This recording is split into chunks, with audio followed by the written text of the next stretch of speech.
This is your captain speaking. Welcome to Soul Plane Airlines, where the only bags you gotta worry about is in your bank account. Can you dig it? For all you John Tricks and Plume chasers, just remember what uniform you're wearing, cause your ass will be mishandled for disrespecting the team abroad. Now enjoy your flights. Remember, you can hit the streets and you can hit the sheets. Makes me no never mind. And we're not here to hold your hand and babysit you. We're grown folks. But remember the motto, we're here to catch flights, not feelings. Now can you dig that? Just bought a ticket, I'm about to live it up. You can have it, homie, cause I done had enough. I bought a one-way ticket on the phone, about to call my nigga Richie, gotta come and get me. I'm tired of all the faking while you dating. Gotta shake 'em up, gotta shake 'em, gotta shake 'em. Little Joe in the dough, hitting sevens, now it's assalamu alaikum, you can keep the bacon. Over here, we treat it real with it. Fake women, you gotta deal with it. Cause if it's fire, then we will hit it. Baby in the lunch line, looking for a meal ticket. If she hot, we make 'em all stop. Shut 'em down, open up shop. Cause baby, she be bouncing like a 6'4" Impala. Hitting switches, make it drop. Baby, I'm just chillin'. Got my mind on some millions. Wanna live life, I'm feeling. Leave a legacy for my children. Just do it like Nike. Carry your luggage out of mind, out of sight. Had too much fun, almost made me miss my flight. Sleeping in the morning, probably landing at a night. Catching flights, not feelings. Mommy bumping like 808. Mucho grande like el okay. Booty by the caseload, all she want is peso.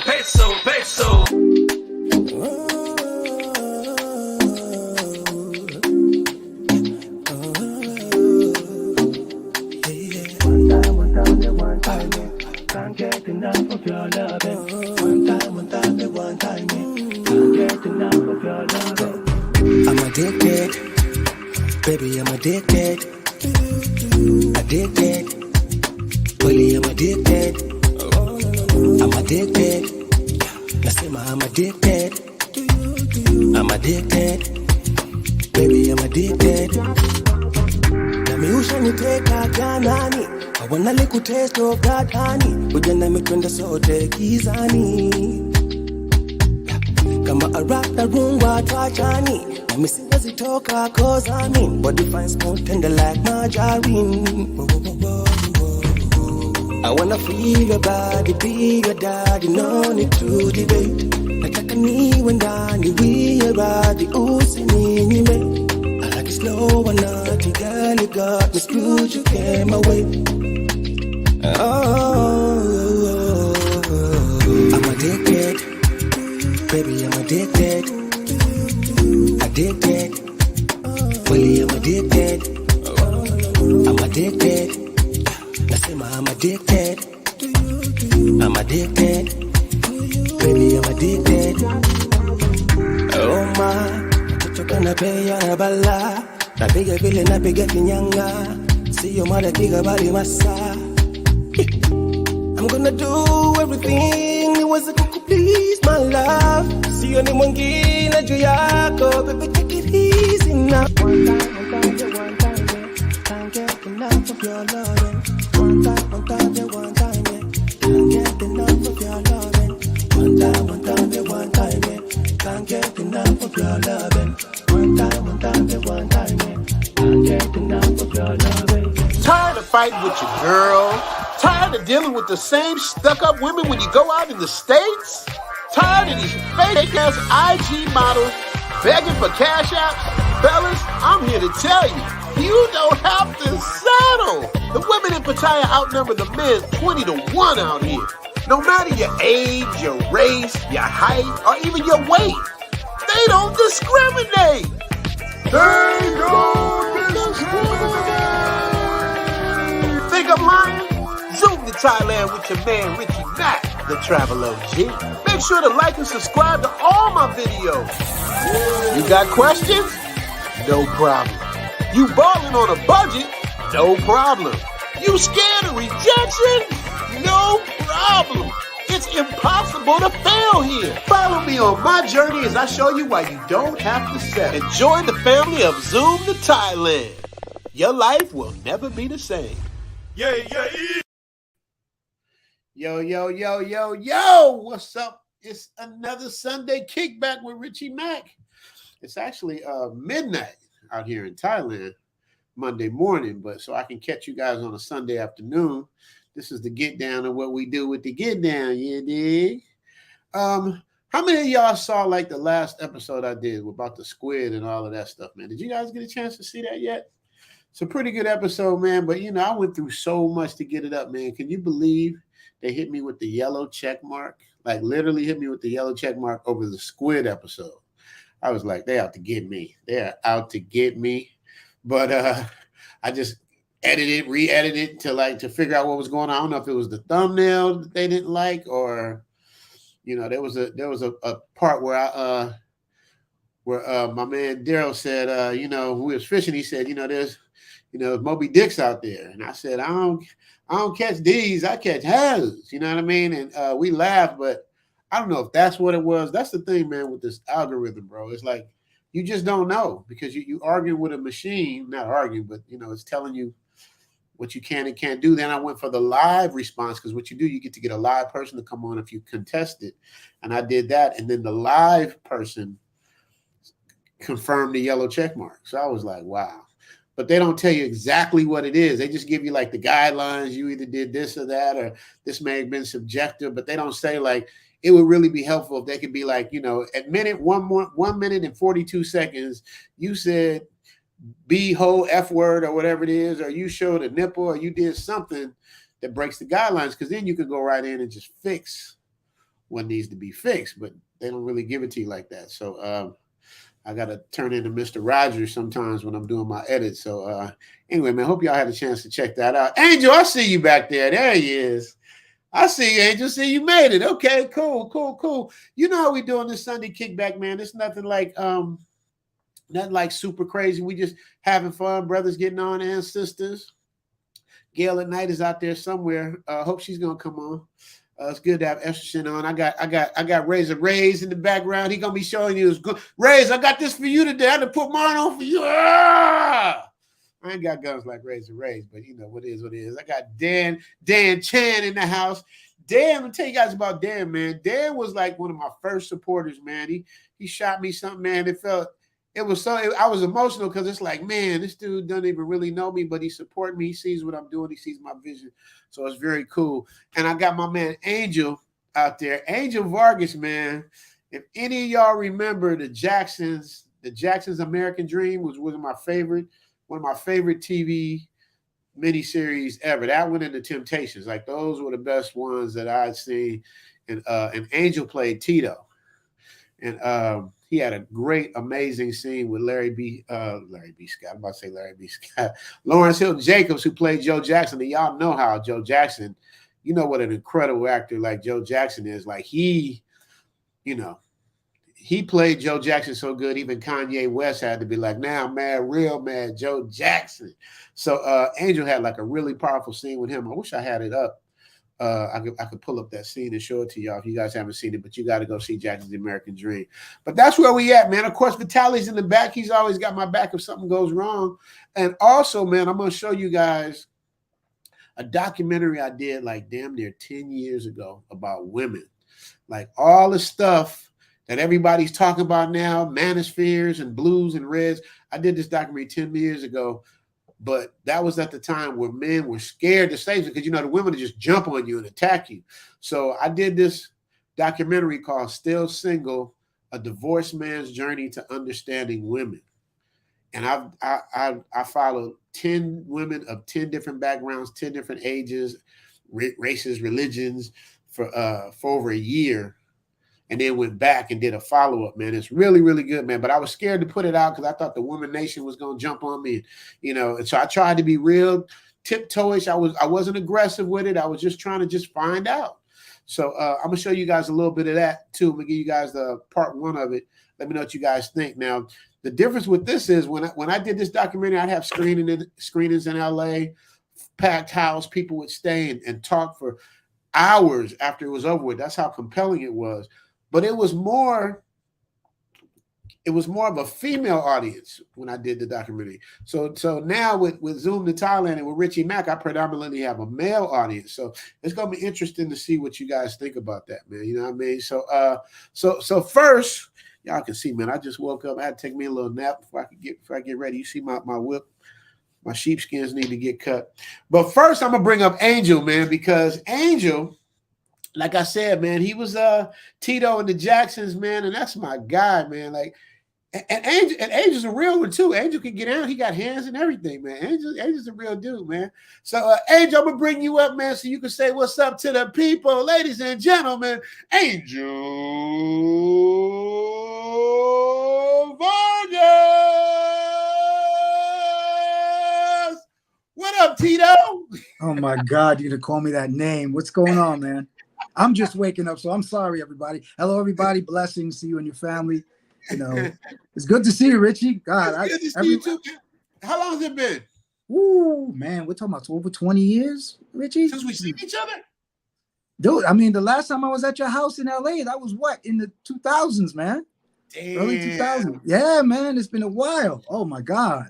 You still look good, man. Even though you beanied up, like you ready. I don't know if you're gonna hit the gym or you gonna hit the No, I just finished doing yoga just about 5-10 minutes ago, you know. So, and you know, probably a few little katas here and there, and do some, you know, curriculums, but that's it. Then probably go out and fly my drone. You still got them hands? You still nice with them hands? Man, you know I got it. You know, I keep it real. You know, my brother's with my brother's school, so we go out there and I teach. Oh man, yeah. So you know, we hanging in there. Hold on, wait, stop, Angel. You notice how humble he was? Whenever a person is humble about their skills, that's when you got to watch them. There's two people that I don't want to fight. Somebody that's real humble about their skills, or if they got the cauliflower ear, I know that they grapple. I know that they've been through some shit, so I don't mess with them. So you know, but Angel, you know what's funny? Larry Jacobs say, man, you and Angel, man, if y'all got into it, man, that'd be a good one. I like to see y'all put the gloves on because he the one told me that you had hands, and you know Larry's no punk. He let you know. I was like, man, I said that'll be a good one. I said, I don't know. I said Angel might give me, but you know you've been through it though. You know what? I'm gonna say something. I don't want, you know, I love my brothers and I would work out with my brothers, but I would never hurt my brothers. We're all kings. You know, how I came up, you know, when I was born and raised in South Bronx, you know, you had to learn to survive, you know, and the area where I was brought up was no joke, you know, and you know, I do it for protection. I never go out there to start trouble. I just, you know, I just love being around people. I'm a jokester, so people know that. Larry will tell you. You know I'm a jokester. We hung around a few times, so. But I always keep it. I just keep it serious and I mean real with people. You know, I love people, man. That's how I am. Did you hear the subliminal in that? He's like, I never hurt my friends. So he's basically saying, I F you up, Rich, but I love you, so I ain't gonna do it. You hear that? Yeah, I caught the subliminals there. I caught that. Stop. No, but it's all good, man. I got my other dude, Raise. He's from Brooklyn. So he got, you know, I love them New York accents. So I'm gonna bring him on, let y'all have that New York talk. He's sitting in the background too. I'm gonna read a couple of these super chat. First of all, man, I gotta say thank you for all you guys for tapping in. Make sure y'all hit the like button coming in. I'm trying to build this channel up so I can do my live streams and get great guests like Angel. We're gonna talk a little bit. You know, we gotta talk about the Jackson story, man. You still look like Tito, man. So you know, we gotta chop it up about that, man. We gotta, man. So quickly about that, man. So when you did the Jacksons, right? Mm-hmm. Did you ever get a chance to meet Michael Jackson? Did you get because I know y'all filmed some of it at the house, but did you get a chance to meet him? Yeah, we got to meet him. We were on the set in LA. He stopped in because remember, he was doing the Dangerous tour. He was really getting ready prepared for that. He came on the set and there was this guy. And I looked at him, he looked strange. You know, Michael's always, they say he's masked up and I looked, this guy kept looking at me. He was like behind Jermaine and he just looking at me. And I said, damn, why is this dude looking at me? You know? And I turned to Wiley, who was playing Michael, right? I said, Wiley, what's up with this dude over here? He goes, I don't know. And Wiley knew it was Michael. I didn't know. So, you know, I'm working and Michael Peters. Then I went to Michael Peters. I said, yo, Mike. I said, what? I said, yo, this dude with the afro over there, he look like old dudes, like giving me the stare. And Michael Peters smiled. I said, what's wrong, man? He said, don't worry about it. I said, I'm going to go up on this dude. I'm going to ask him what's up. Nah. Wait. You was about to put hands on Michael Jackson. No. I wouldn't go up to him. And I said, why are you staring at me? I didn't know. He did not look like Michael at all. Till finally, I got close and Jermaine got next to him. And I said, oh my God. I went because I came. I was like, why did I I understood Jermaine coming up to me, he says, you gotta hide like that. And I shook his hand, I said, what's up, brother? I said, much love. I said, I'm looking at you. And he laughed. He goes, I know you was looking at me the whole time. That's why I was staring at you. I'm like, so did he talk? Did you hear him? Hi, this is Michael Jackson. Did you hear him? His voice was his voice was kind of deep. His voice was kind of deep, So I know he has a high-pitched voice, but I mean he was really humble, really, how you doing? What's going on? I'm like, wow. But I don't look at that kind of excitement way. To me, whoever I meet up, like, me and you, what's up? Your name is Richie. He's like, I come up, what's your real name? That's how I am. I don't play that, excited style. I don't get starstruck or none of that stuff. You're just as real as I am. You're a person. If I see you out in the street, what's up? What's going on? Good seeing you, family, boom, goodbye. So you didn't get starstruck when you saw Michael Jackson while you're playing Tito and the Jacksons. Nigga, I would have been like, oh my God. But see, remember, for like 10 seconds. Nigga, that's Mike. Do you understand? Yeah, I know. But Rich, you gotta remember. Well, listen, I couldn't. I was so busy, I didn't even think about it because the work. And being brought up the old-fashioned way in the industry. I mean, I started in '69. Well, playing with my brothers, playing basketball in the unicycle. They started that whole unicycle troop back in the '60s. They were the first from the South Bronx to become the King Charles Troop and Ringling Brothers. So, from there, I was in performing arts school, took dance, acting, and all. I kept going. So, those days was about, you don't think about anything. You just go to work. Right. You practice, you go to work, you practice, and that's it. Who cares who's on the set, whatever, just you say hello respectfully, but get back to work. And that's how it was. And that's how I treated it. But that's professional. You're right. Dave, I see you back there. Nigga, Dave, I see you, Dave. What up, baby?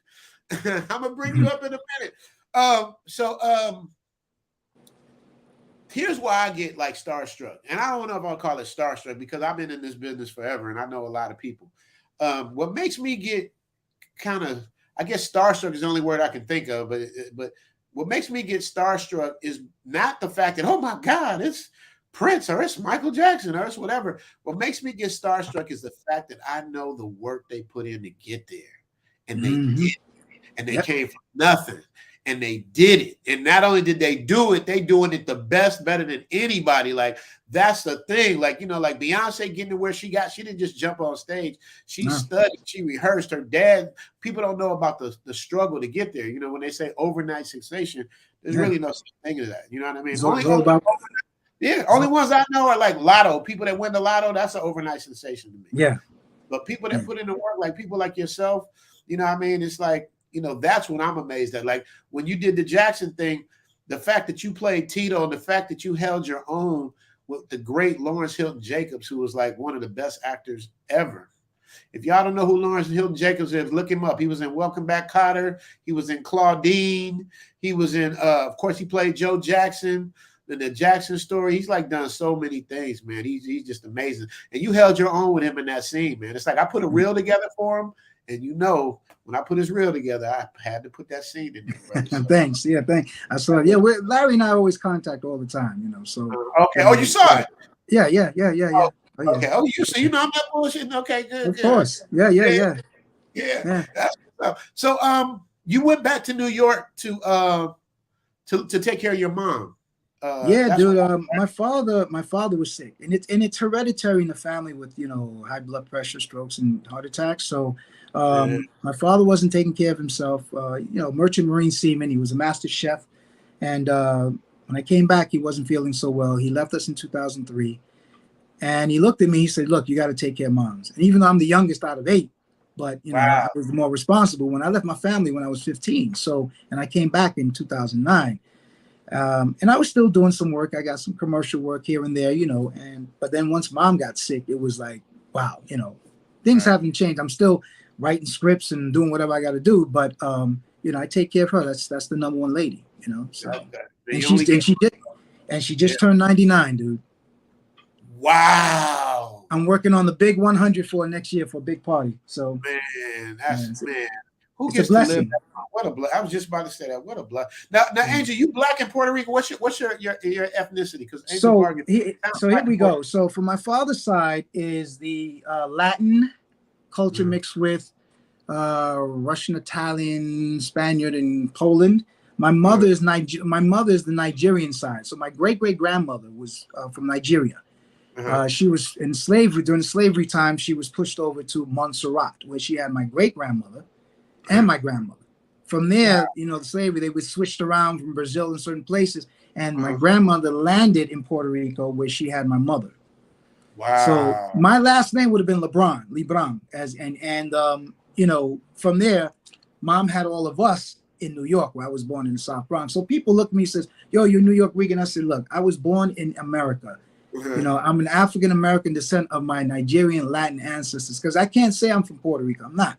You know what I mean? A lot of people have that twist. I said, look, I'm not. I thought it. Yeah, because you got the New York Rican thing, and I would believe that. So a lot of people, and people, the last name Vargas. Oh, listen, that's the name, But you got to know who. Like I've done my research with family and ancestry with myself and a lot, and it's heavy, it's heavy, and a lot of us are misguided with education, and we kind of like stereotypically look at each other a certain way because you have a last name and what they look at you as, and I said, no. You have to really look at the person for who they are and really know about them. Right. So that's real shit right there, bro. That's real shit. So, when are you going back to LA, man? And when's the last time you've been back to LA? I was in LA, I'll give you, for about 3 days. It was about 6 years ago. I was just hanging out in LA and I came back. Going back to LA now, I could at any point in time if work calls me, I guest star and whatever, I'll go do it, but to live in LA, that's how I feel, bro. I couldn't even live in the States again. Well, I'm looking at Florida, dude. So, I'm like, I want to go get some vitamin D. I got my nephew out there, my oldest brother's kid, but, I'm looking at that aspect to just, it's LA got a little too expensive for me. You know what I mean? It was great. Wait. LA more expensive than New York? Knock it off. Knock it off. LA is not Angel. Knock it off. New York is the most expensive real estate in the country. It goes New York, San Francisco, LA, Hawaii. You think so? Absolutely. I remember that. That's why I stopped complaining about rent when I was in there. I went to New York to do a commercial or something, and I went to some dude's apartment in Manhattan because I had this. I don't know if did you ever go to that big mansion house I had up in Woodland Hills? It's in the hills. It was nice. I had a mansion, and I was paying like $2,400 a month, sweating. And I remember. And I went to New York, man. This dude's apartment. He said, yeah, man, I can't do the New York. Razor Ray, you got to help me with the New York accent. Yeah, I did the what's his face, and it was man, I got this 3-bedroom for $2,600 a month. And I'm like, he's in a 3-bedroom apartment and he's happy paying $26. Let me get my butt back to California with this 24 and hump this 24. Yeah, but you got that was 19, what was that? 98. But you got to remember, Manhattan and Beverly Hills are kind of the same. Facts. Okay, so now if you knew New York, if you just called me, I said, well, go to Brooklyn, go to the Bronx. You got beautiful places over there for cheap. It would be the same like in LA and places where you live. So, like the 5 boroughs in the district is kind of the same, but LA is kind of expensive because the apartments that I lived in LA, and I first started in Venice, then I moved to the Valley. Well, Valley, that Valley was supposed to be cheap, but Valley went sky up. I'm like, damn, for one bedroom, I was paying like $1,200 back then. So, now was that? Yeah. That's not. Is that bad? I can't remember. No. Because me and Billy, we had a spot. We were paying $1,000, and we had a that could be expensive. Yeah. Right. I was because the last place I was living was in Encino before I came back to New York. I was like just a mile away from the Jackson's house. Right. Off Havenhurst. Yeah. Right. Because I was off of Newcastle. Down the way. Because Versailles, that Cuban restaurant was down on Ventura. That's how I used to, right. Yeah. So, I used to go hang out there, but, it was, so I kind of say they're both expensive, but, and I got to say, I have massive respect for LA. It's beautiful. I always used to hang out at Hermosa Beach. I used to go to Venice, Santa Monica, and Hermosa. And I used to go hang out there, just sit up there by the mountain off the rock. You call it a mountain. I call it a rock. I sit on the rock and I just look at the ocean and feel the breeze, and that's so cool. Right. It is. Yeah. Certain parts of LA, certain things about it I miss. Of course, I miss my kids. I miss my dog. That's just automatic. Yeah. But to live there, I don't know, man. I don't know. But speaking of New York, I'm gonna bring Ray's up so he can. Dave, I'm gonna bring up in a second. I got to bring Ray's up now. This is Ray's from Brooklyn. Ray, hey, Ray, give him the gun. Ray, give him the 2 gun salute. Ray, give him the gun. What up? Wow. Oh man. Richie Mac, Zoom the Yes, sir. What's going? Tito. Yes. Man. Yeah. Loved it, man. I love the Jackson 5, man. Thank you. Love that movie. Thank you. Yeah, man. Oh, great job, man. How y'all guys do it? Yeah. You remember how he did his thing? Rays with Tito? He killed it. I don't want nobody but Didi. I want Didi. Killed the game. Killed it. Now, the funny thing, you guys are both in New York and I'm in Thailand. Right. So, Rays, you're in Brooklyn right now, right? Yeah, Brooklyn. Unfortunately, yes, I'm here. But... Unfortunately, they say Brooklyn is like gentrified and beautiful and expensive. Okay. Yeah, you come out here and you take a walk around my area, and we'll see how beautiful it is. He's right. You hear the accent? Yeah, I love it, man. So, Rays, when you living in New York, like, where in proximity are you, Angel, in New York? Riverdale, they call it the upper Riverdale, New York. It's called the upper middle class of the Bronx. Okay. In the Hudson area. Okay. Gail getting her nails done, right? I see you. So that's what's up. Okay, so I gotta bring somebody from the West Coast on so we can even the playing field out a little bit. My dude, this dude right here, nigga, Dave. Dave is like, I've known Dave.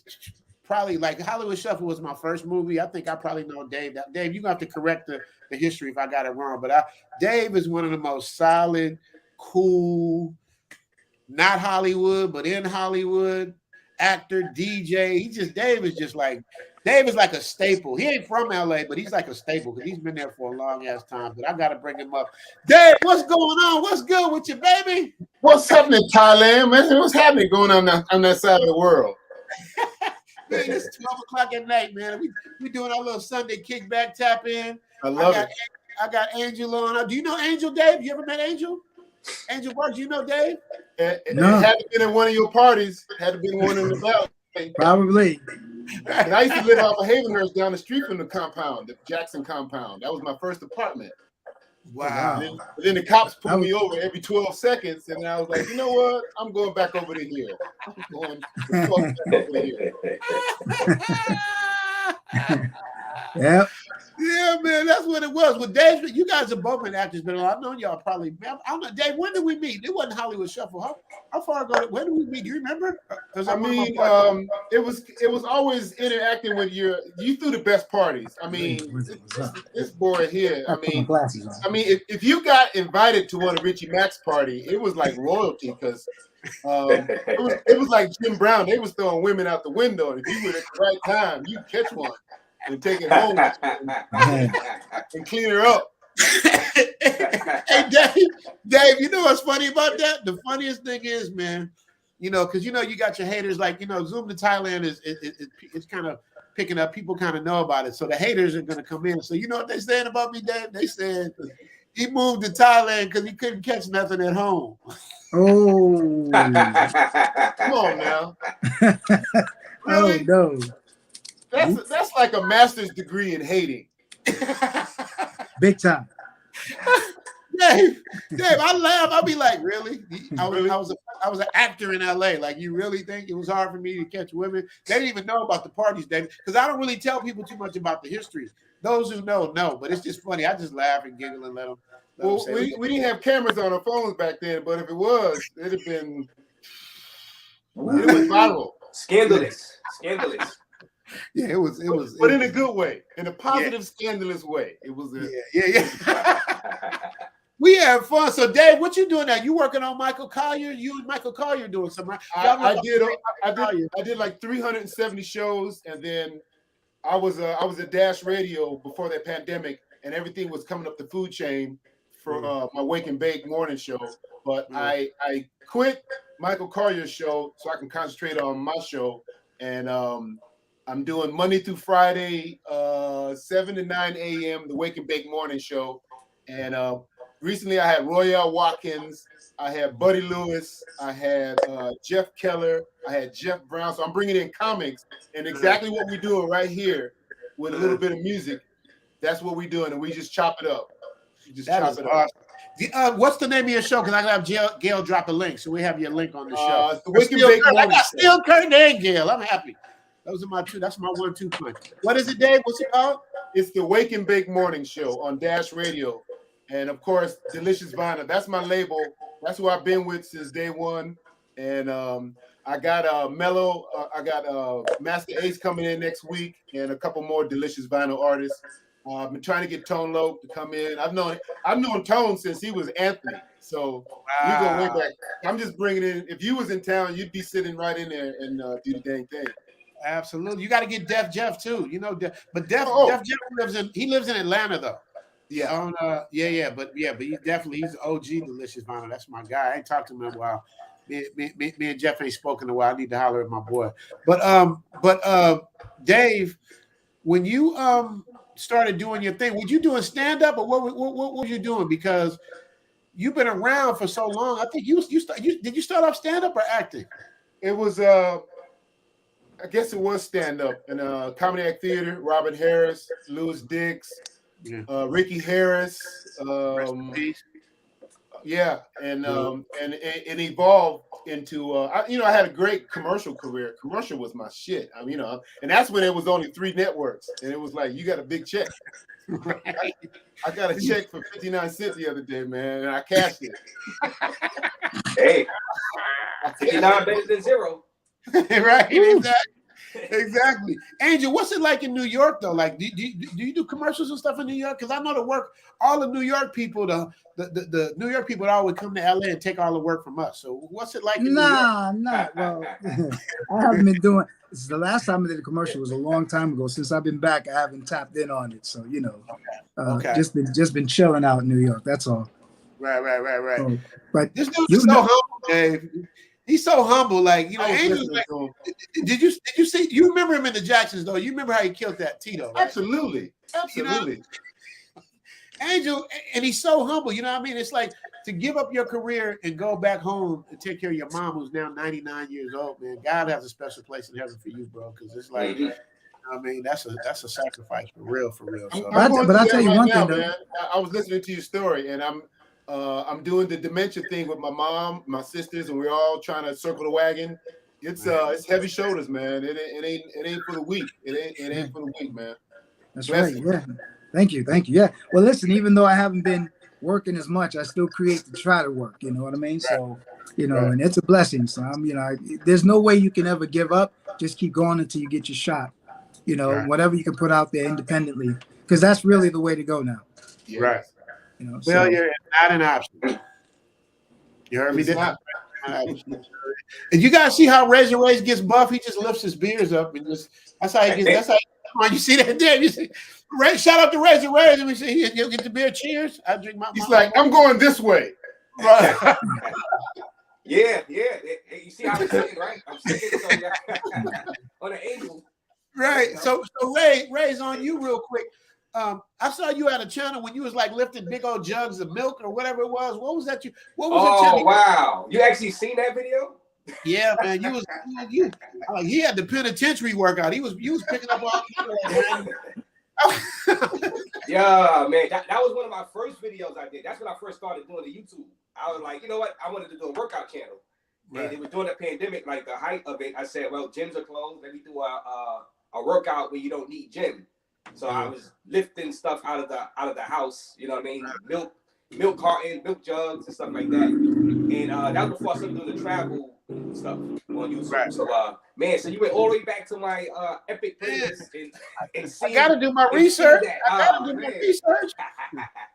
I gotta delete that video, man. No, don't delete it. Don't delete it. No, that's stuff. You gotta keep that. That's it. I'm about to get trolled hard. Hey, but they see them guns, they're gonna think twice. I mean, that is like, you know what I mean? So that's what's up. So Rays, what's your channel? Let me check. I'm gonna check out good Gail and Steel Curtain. Watch this, because I'm behind on the chats. I guarantee you, Dave, they're gonna have the link to your thing on there, man. They don't play, man. I stole Gail and Steel Curtain. from the lead attorney, man, and that is the best. Oh, Gail, yeah, she's a good moderator.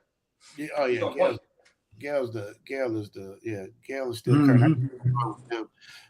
So Dave, what's going on in LA, man? I'm gonna sneak out there for a minute and dip back out, but what's going on out there, bro? It's starting to wake up, man. It really is. As a DJ, my calendar is starting to fill up, and people starting to come out because it was locked down. I mean, there's nothing out there but disease and sneezes. So it's like once they lifted the curtain, and it is starting to open. I mean, freeways are packed again. People acting a fool. But the club scene, I'm not a big fan of the big, like Coachella was this past week, and I'll have no part of that. That's just too many open mouths and not enough masks, and people acting like everything is cool. And it ain't. It's not, you know. The Coachella surge just went up in Indio, so it's just like.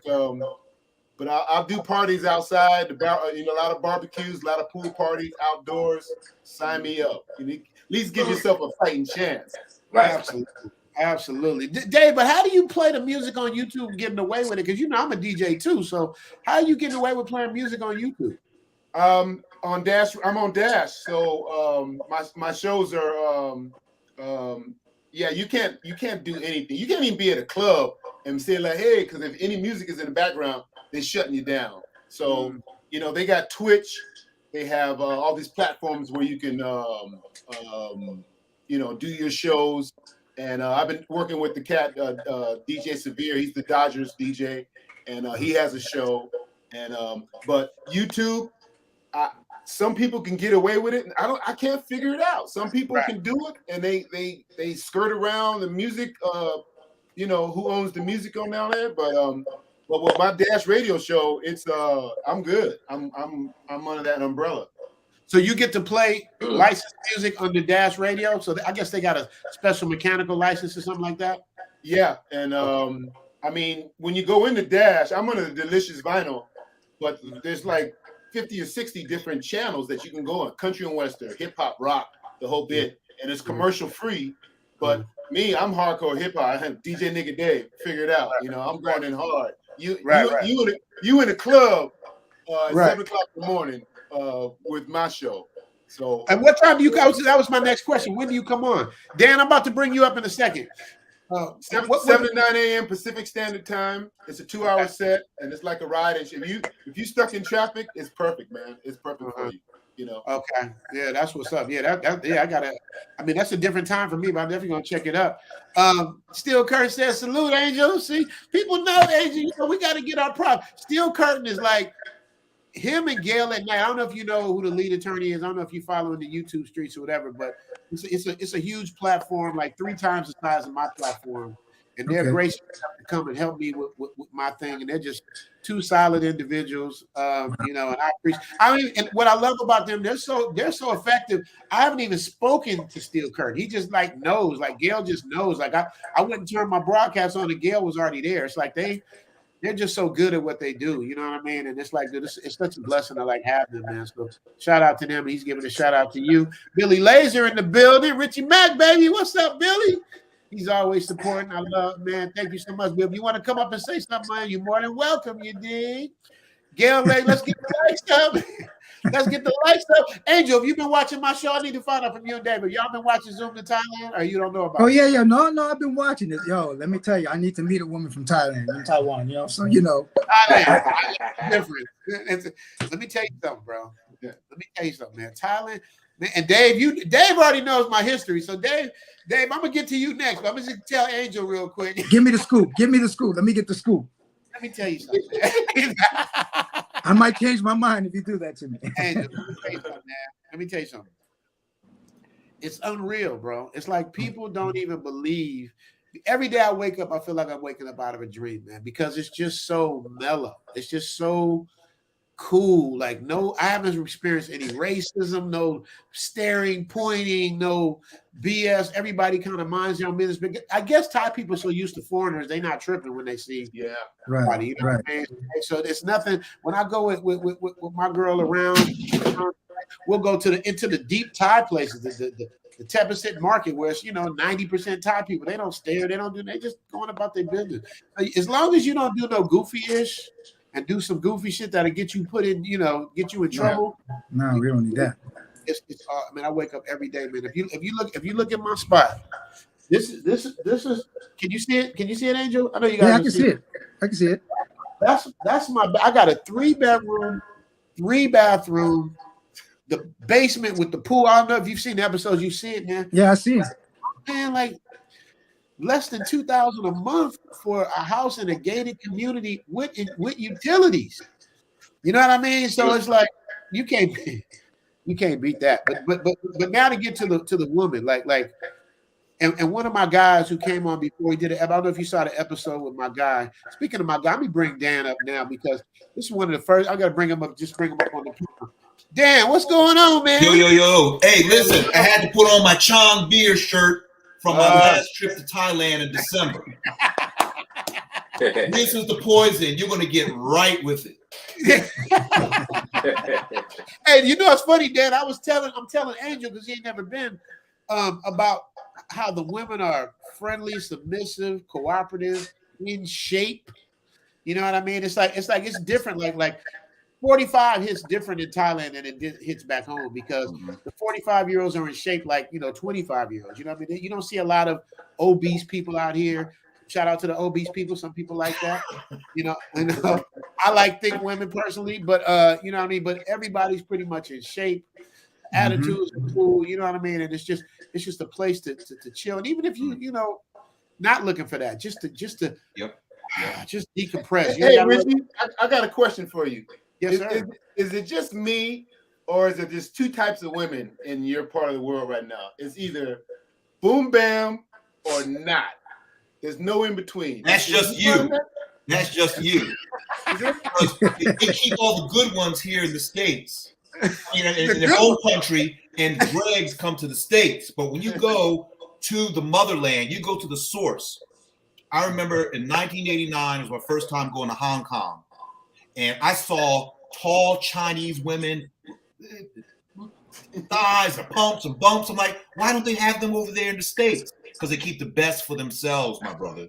Well, don't get it twisted. Do not get it twisted. All right. Look at Angel. Hey, shout out to Angel. I'm from Philly, but my stepbrothers are from the Bronx. Gun Hill Road, Balk Avenue, Co-op City, Evander Childs High School, CB, all that stuff. So I know exactly where you're from. Fort Apache. Much love, man. Yeah. Same thing. Hey, if you see, go ahead, Angel. I'm sorry. I was just telling you what's still talking about the women, like, yeah, you're right. They're the best of where they are, but I kind of, in my experience, when I used to leave the U.S. and travel, because I traveled the U.S. and then I traveled along. And when I went to Europe, I went to Paris, Rome, Italy. I've been to Australia, Austria, Africa, been to all those places, East and West Berlin, Germany. And the women out there are totally different from American women. I went to Hong Kong, I went to China, I went, and you get treated a certain way with royalty. It's like Richie said, they're more humble. And they're submissive to you, and not to say I have anything against our American women, there's a lot going on in the field. So who knows who's who? So I kind of say it's good to meet. I'm more international than anything. I don't discriminate. Right. You know what I mean? Can't. So yeah. You can't discriminate because there's too much world out there. You know what I mean? Exactly. You got to see what's out there, see what works for you, man. Some people might come to Thailand and be like, I like American women, and that's cool. You know what I mean? Because when you got a woman like Gail at night, you see Gail at night. You know there's still some good women out there. So you know what I mean? You definitely got options. But any height you want, any skin tone. I've been to Thailand many times since 2004. And I've been to Pattaya about 20, 30 times. And they have some women there, they call them Cocoa Thai. They are so dark and chocolatey. I swore this woman was from Kingston, Jamaica. And I said, because I was a Marine veteran, I said, was your father in the military? Was he American? No. Why does everybody always ask me that? I'm scratching my head that they've got deeply melanated people there. Yeah. And she was drop dead gorgeous. Like she got dipped in cafe au lait. And if you want them extremely thin, extremely light, more melanated, less melanated. But in Thailand, they have a philosophy called Sanuk, S-A-N-U-K, which means be happy, enjoy yourself, live today. Yep. And I'm in a bar drinking. In typical American, I'm mean mugging, looking around. And one of the girls sitting with me, she says, Danny. I says, yes. Aren't you on vacation? I says, yes. Then why aren't you smiling? And it hit me in the head. Damn right. And since then, I go there. I'm just giggling. I'm happy. I'm Forrest Gump whenever I'm in Thailand. It's true because you get to let your guard down. You ain't got to really worry about no goofiness. You know what I mean? Crime is a lot less. It's just stress is a lot less. It's just a place to really decompress, man. If you want to get out of the hustle and bustle, Angel, you know you got a place to stay. You come out. Same thing with you, Dave, Rays, whatever. Thank you. And I'm going to want to take a trip out there soon. Man, hey, I know you got bombs. I know you coming, Dave. I already know. You just got to get your passport game together. You got your passport game together, Dave? Absolutely. This is my calendar right here. This is what's going to make it happen right here.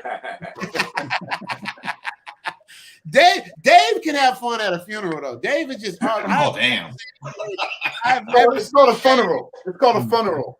Funeral. I have never seen Dave off of his square. I've never seen Dave upset, angry. Like I know you have to be at some point, Dave, but out of the 30 plus years I've known you, I've never seen it. He's always been supportive, uplifting dude, man. We need more people like Dave, man. Oh, check your Cash App because I'm paying to be on here. That's the only reason why Richie lets me on. I ain't no celebrity. Oh, but since you brought that up, Dan was my first supporter, like my first supporter when I was still trying to figure it out. I knew I had something, but I wasn't really, because I was putting in so many hours. I'm like, but I'm not making no money off of this. Is it going to be worth the time that I'm putting in? Because I won't stop until it's right. You know what I mean? Richie, you got more money than Carter's got liver pills. Just stop. Yeah, right. Yeah, all them residuals. Hey, I'm like, Dave, tell them what the residuals look like 10, 20 years later. Man, I remember we used to get a residual envelope in the mail, and you could feel it. Once you got good, you could feel it. You're like, oh yeah, that's about $2,300 in there. Look at that. Mm-hmm. Now 2 cents. They took a gallon of your blood back then and cut it with like but now it's a swimming pool, and they'll take a gallon of your blood and dump it in the mountain. Wow. Let me tell you, I got to tell you, my last residuals was like 58 cents, 20 cents, 5 cents, 2 cents. I'm like, wow. Yeah, I was just about to say, but Steel Curtin said you won't let the Tito thing go. Steel Curtin, the reason why I won't let it go because his performance was so magnanimous. Don't worry, when I get Larry on the show, Lawrence Hill Jenkins, I'm gonna talk to him about being Joe Jackson. It's like I was just so engulfed in that movie, and just knowing that that's my boy doing that, it was like, it's amazing. When you see somebody you know jump into a character and play somebody where you forget that that's your friend, that's when you know you got a good actor. Me, I wasn't the best actor. I was good at bullshit, doing commercials and having fun and getting girls and going to clubs. I wasn't really focused on my craft like I could have been. Like the Cuba Gooding Jr.'s of the world, who I started out with. He was an amazing actor, you know what I mean? Because he took the acting seriously first. I was taking acting to get girls. You know what I mean? Richie, you know what it is with you? You play yourself. That's the same way with me. I'm an actor, but you talking about Cuba and you talking about real thespians and the Denzels but I can't do that because I don't get enough reps. But I can play myself all day long. So sometimes you get cast for you, for your energy, and you can make. Obviously, you made a goddamn great living off of you in Thailand. Juggling. It's a blessing. It's definitely a blessing, but like Dave, it's just not easy. Like people didn't take what I did seriously because I made it look easy because I was always working. But it's like, shoot, man, it's no joke out there. It's real in the field, man. Shout out to Blazing TV. Greetings from Florida. Salute, brothers. I'm trying to catch up to y'all, see what y'all say. Oh, Dave, give a shout out to yourself. What up, Dave? Hey, what's happening, Dave? Dave, give another shout out to yourself. Give another shout out to yourself, Dave. Hello from California. Dave, call a nigga. Call a nigga. Got that fire, nigga. Got that fire. Look at Steel Curtin. He put up. I gotta find Dave's day. Steel Curtin, y'all find Dave? Or am I just far behind on the chat? Let me see what's going on. Blazing TV facts. Texas Florida people pulling in. Yeah. What's good, my G? Yeah, man. And that's another thing too, man. What's cool about this day versus the Hollywood shit we do? the YouTube world is like a whole different world, and you make some really good, strong friends, man. I made some really good friends on YouTube, man, just because we're like-minded people a lot of times. You know what I mean? You got the weirdos that you still got a lot of weirdos, but when you find like-minded, yeah. But when you find like-minded people, man, it's just like a cool thing. You know what I mean? We all grounded trying to get there. You know what I mean? Trying to figure out how to do our thing, man. But I learned to be humble from lead attorney because, you know, I was trying to get on. You remember Dave? See, Dave, y'all didn't know I was out here putting up videos. You know, I first started my channel in April of last, so it's been a year last month. Actually, a couple of days ago. Congratulations, bro. Thank you, brother. My channel didn't really light up until like the end of November, December, around that time. That's when I started. Because I wasn't even taking it seriously. Because every time I put something up, I get, 48 views, 200 views. I wasn't really paying attention. But lead attorney, MTR, mediocre tutorials and reviews.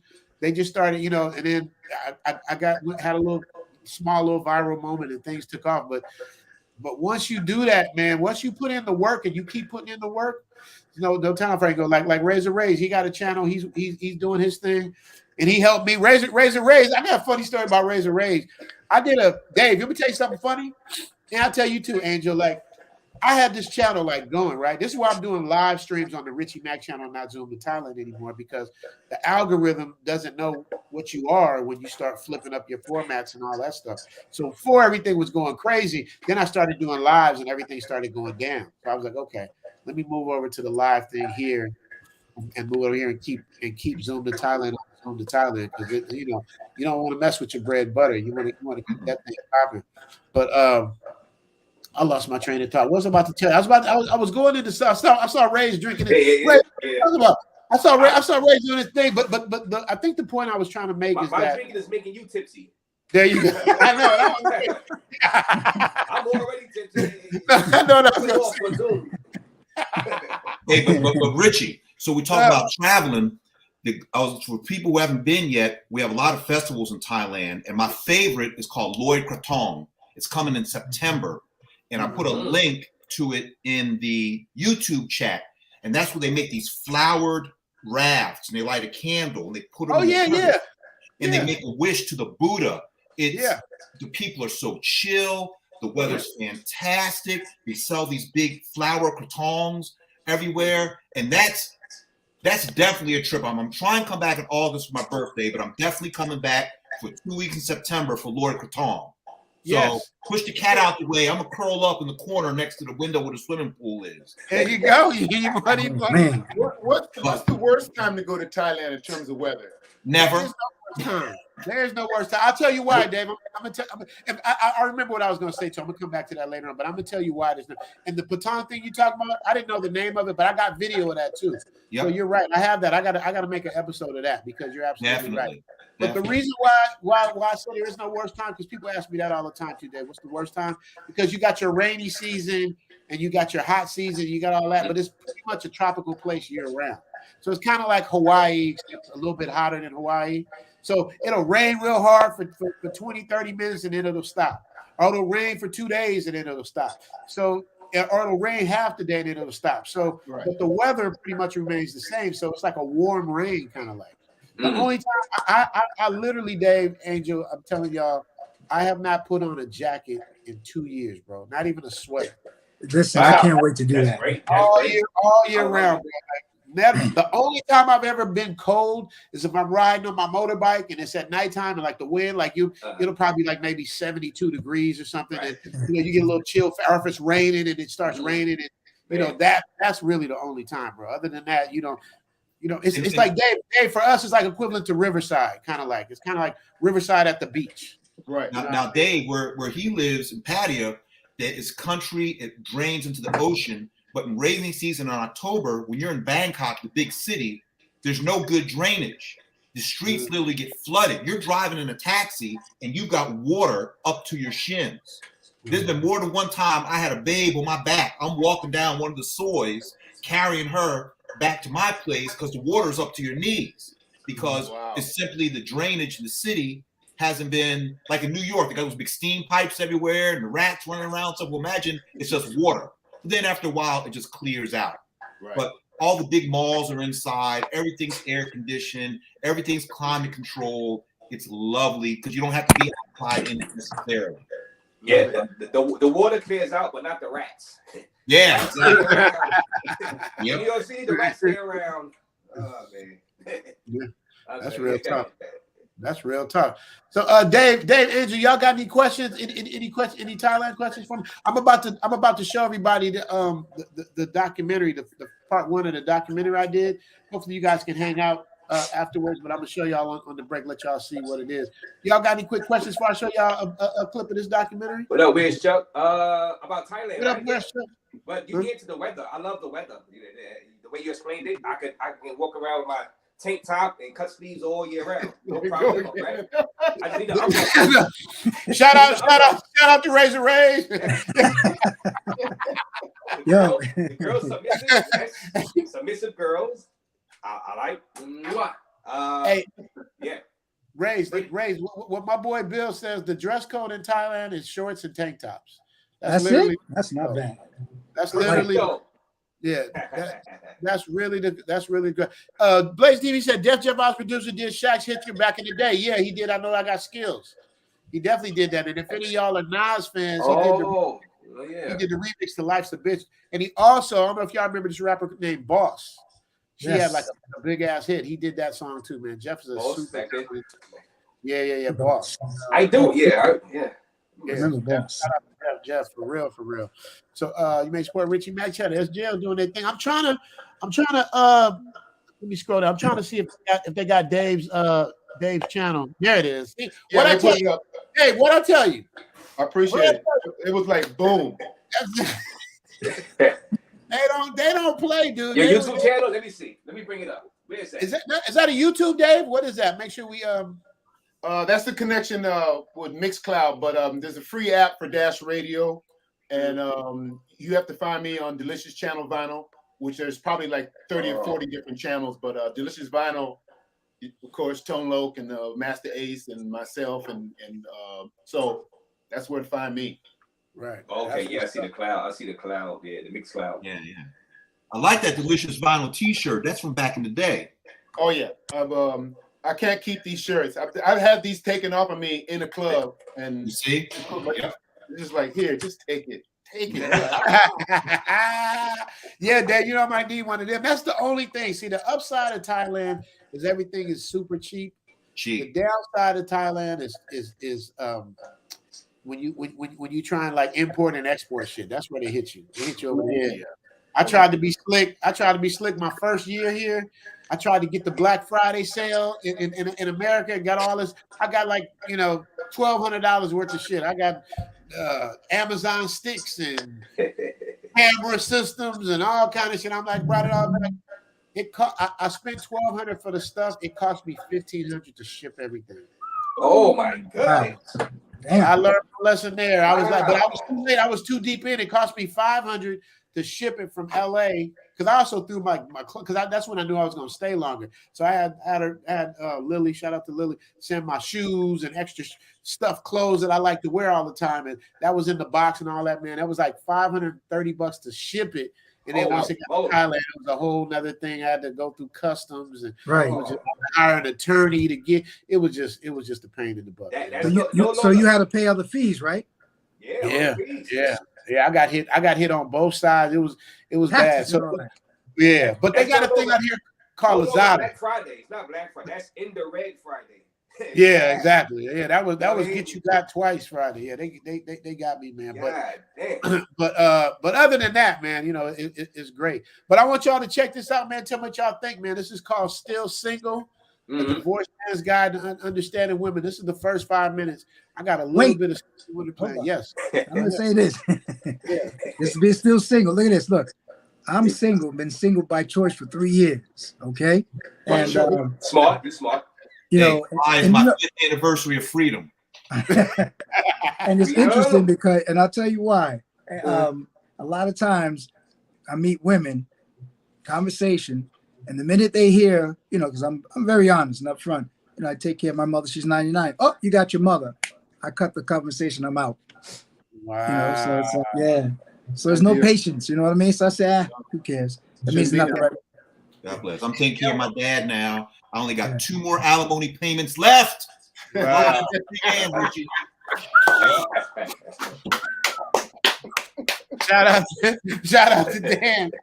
Yeah, that's not fun. But Angel, that's what I'm telling you, man. Like for what you've done for your mom, when you get out here, bro, you don't even understand. It's so hard to believe that you wouldn't understand because only Dave, even Angel, I don't think only Dave really knows how good I had it in LA doing the things I was doing and the beautiful women that I've had. There ought to be a law. There ought to be a law. You didn't have that much fun. You thought Jamie Foxx. I was Jamie Foxx before Jamie Foxx. Like women was like parties at my house was crazy. It was but wait. You still the Jamie Foxx, my brother. What you talking about? Look at him with the women in Thailand. I'm like, look at Thailand. Yeah. Taiwan and Thailand, 2 different places. Yeah. No, it's crazy. But I got one main girl I deal with. But I'm like, damn, man. Once I got divorced, I say this: either I'm married or I'm single. I don't want to play married and have all these obligations. It's like, dude, I don't want to be questioned. I don't want to be, I got a very great relationship with Elle where she don't question me. And you just set the ground rules, man. I don't want to feel like I'm married, act like I'm married, pretend like I'm married. So either I'm married or I'm single. So, but I absolutely respect her in our situation. But you in the right place to be single, nigga. Huh? What'd you say, Dave? Be single, boy. Man, and that's what I'm trying to tell you. The fact that it would almost be like it's almost like this is the way I explain it to people in America can understand. Imagine you've been shopping at your local grocery store all your life. You've been shopping, whatever it is, Ralph's or whatever, the local liquor store, whatever you've been going to all your life, right? And then you step into Costco. That's the best way for me to understand.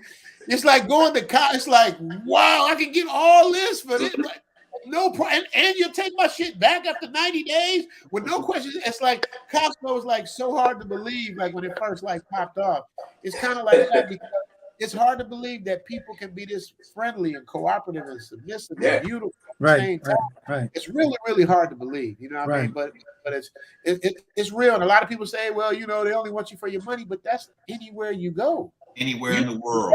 You tell me anybody on this platform, you go broke, and you tell me who's gonna stay with you while you broke and eat out of the soup can with you and sit in the cardboard box with you. Ain't nobody doing it. So it's human nature. So the trade-off here for women is, yes, they're submissive, friendly, cooperative, and all that stuff. But they want you to be the man and take care of them like they take care of you. They just want stability. They're not asking for you for a bunch of money and all crazy. They just like stability. Like, can you provide a home? Can you provide them with a kitchen that I can cook in? Thank you. Like that, to me, that's a fair trade. You know what I mean? Right. Hey, Rich. Yeah. This is a great question I was thinking about in my head, and this goes for all of these countries. You say that now about the women out there, right? In Thailand. What about when all of us start to head out there with all this melanated, melanated skins going out there, right? That's going to be the new wave. A lot of people want to go to Thailand, right? A lot of brothers, let's say that.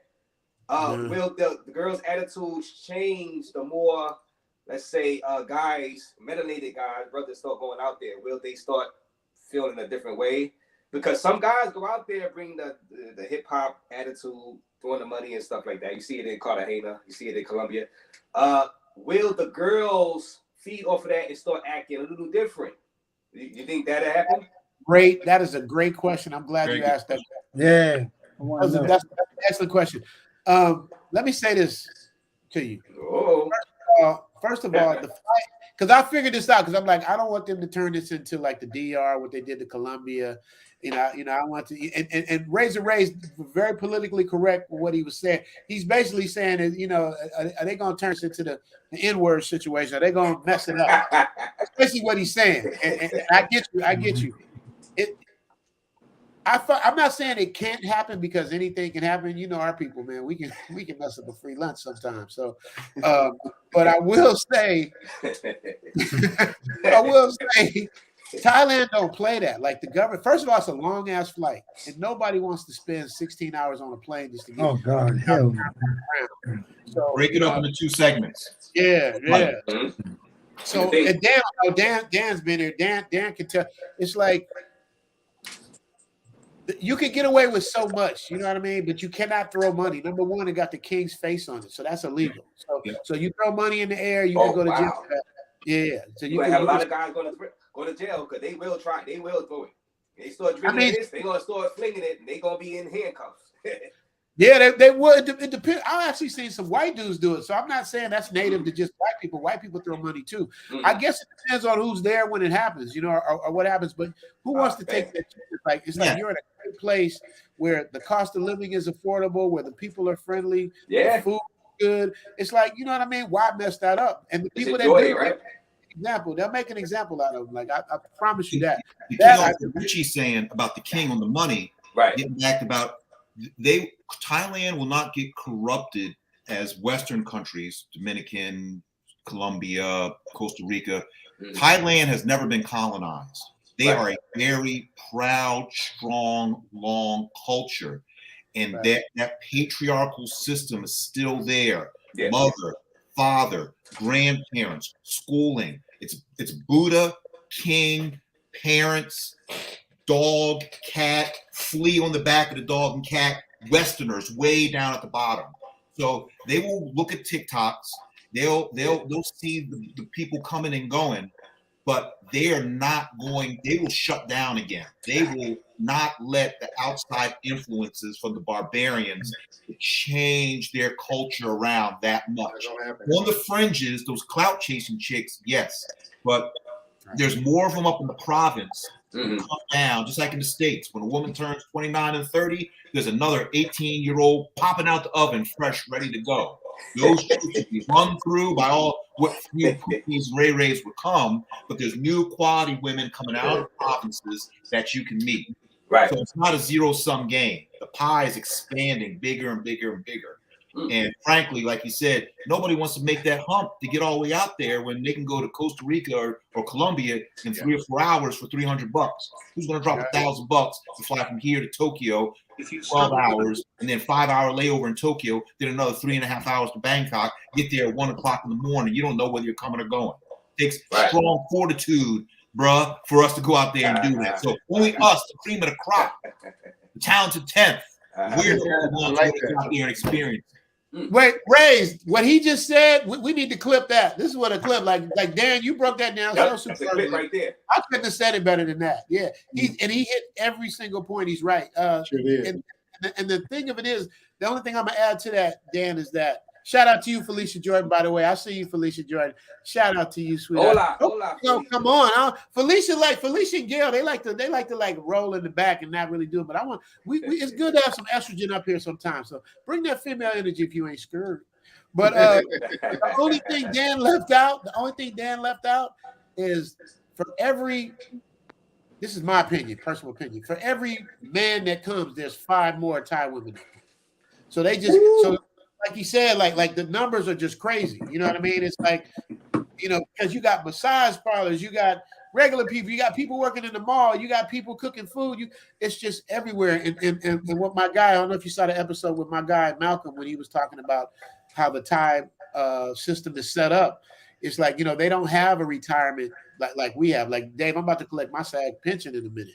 They don't have that. So the kids take care of the parents, and it goes down in generations. So they come out here to work and take care of their family. So when people say, yeah, man, it's paper play and all of that stuff, it's like, these women ain't like, it's not like what we think about at home, like when you got the pimp and you got Huggy Bear and all of that, and they walking on the street with the cigarette. It's not that kind of a situation. A lot of it is just like, I'm just trying to provide for my family, and we building a house. So I'm gonna do what I need to do, take care of my kids, and do what I need to do. So that's kind of like where that comes from. It's a bad stereotype. These people are good people. So yeah. Beautiful Felicia Gordon. Look at Chuck flirting with Felicia on the sideline. We see you, Chuck. We see you trying to get in with Felicia, try to slide in her DMs. We see you. Speaking of Danny G said, let them keep on winning. They already done, by the way. Ooh, see, there it is. There it is. King of Dreams. So I'm gonna show this clip. I want to know what y'all think when we get back, man, because Julio, I was literally afraid to put this out because I thought the Women Nation was gonna jump on me. Put it out. We gotta see it. Well, man, but I did it so soft. But now, like I said, I did this years ago, like eight, almost 10 years ago. I was soft with it because I didn't want to be stepping on toes. But now the people, they stomping through it with the manosphere now. So this might seem a little soft to some of y'all. Yeah, but Rich, I'm gonna say Felicia, this. Gail at night, I need y'all to weigh in on this if there's any females out there, because I really put a lot into this. And we just gonna see what it do, man. So y'all check it out. Let me know what y'all think. Let's see it. Let's see it.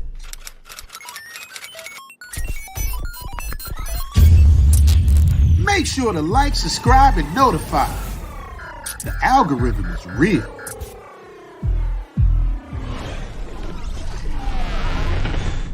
Richie, Mac. August 26th. August 26, 2001. Richard McGregor. It's a done deal. Married. It's all solidified. We thought we'd never see the day. Never. Not him. None of my boys thought I would ever get married. To see him married is a whole nother level. They asked me, you sure? I was like, yeah. I told them I was the happiest man in the world. They couldn't believe it. But this Creole woman had me from jump, and I was only doing this once. And if I was doing it once, I was jumping out the window. Old school style.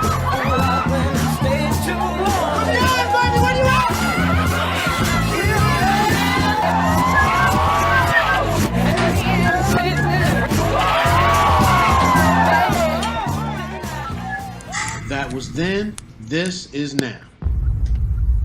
Well, let me go back for a second. I was known for working. I co-starred on the daytime Emmy-nominated In the Zone on Fox. I starred in television commercials for IBM, Popeyes, Coca-Cola, Miller Lite, and McDonald's. I worked with Jack Black, Run DMC and Jam Master Jay, Alyssa Milano, LL Cool J, Don Johnson, Anthony Anderson, Shakira, and Alec Baldwin. And I was about to lose it all. I was divorcing my wife, the attorney, and she showed no mercy. Lawyer fees alone were approaching $100,000, and I was flat broke. Then I remembered what I was fighting for. Mr. McGregor, I see you, petitioner, and respondent, are prepared to finalize your divorce. Is that right? Yes, Your Honor. And is this the agreement you wish the court to enter? Yes, Your Honor. Mr. McGregor, did you have a chance to consult with your counsel about each of these terms? Yes, Your Honor. Who would have thought that the happiest day of my life would turn into a total nightmare? I heard Dr. Phil say, you divorce a totally different person than who you marry. How could such a happy relationship turn into a 4-year drag-out divorce? This is where my journey to try and understand women begins. If I never dated another day in my life, I've lived the life of 5 women. I know exactly like what I want. I knew I was a lesbian my entire life. I am a strong, independent, black, single woman. I actually think I'm kind of shady. You think they love pussy? I have no trouble meeting men. I want a relationship. I prefer usually dating an older man. I've never cheated. I'm good at reviving. I'm excellent at reviving. I usually attract the owner of the company. I'm 25 now and I'm having a quarter-life crisis. I absolutely know that me having a relationship, that part of my life is over. If you're single, independent, and you love how you live, and throw your hands up. Single lady. If you're not trying to be the wife, you just want it for one night, throw your hands up. Single lady. No pressure, having a good time. If you fit the bill, tonight you could be mine. I'm a lady and it's crazy, put it on the line. I decide who I let in this heart of mine. If you're single, independent, and you love how you live, and throw your hands up. Single lady. If you're not trying to be the wife, you just want it for one night, throw your hands up. Single lady. If you're not asking for a thing, cause you got your own change, throw your hands up. Single lady. Throw your hands up. Single lady. Throw your hands up. Single lady.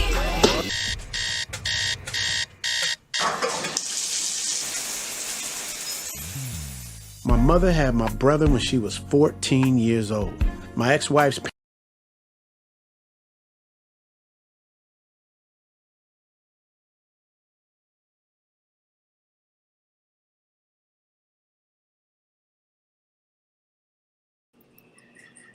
I don't know. Could you? I heard Angel saying stuff, but it was frozen. Yeah, it was frozen the whole time. Frozen.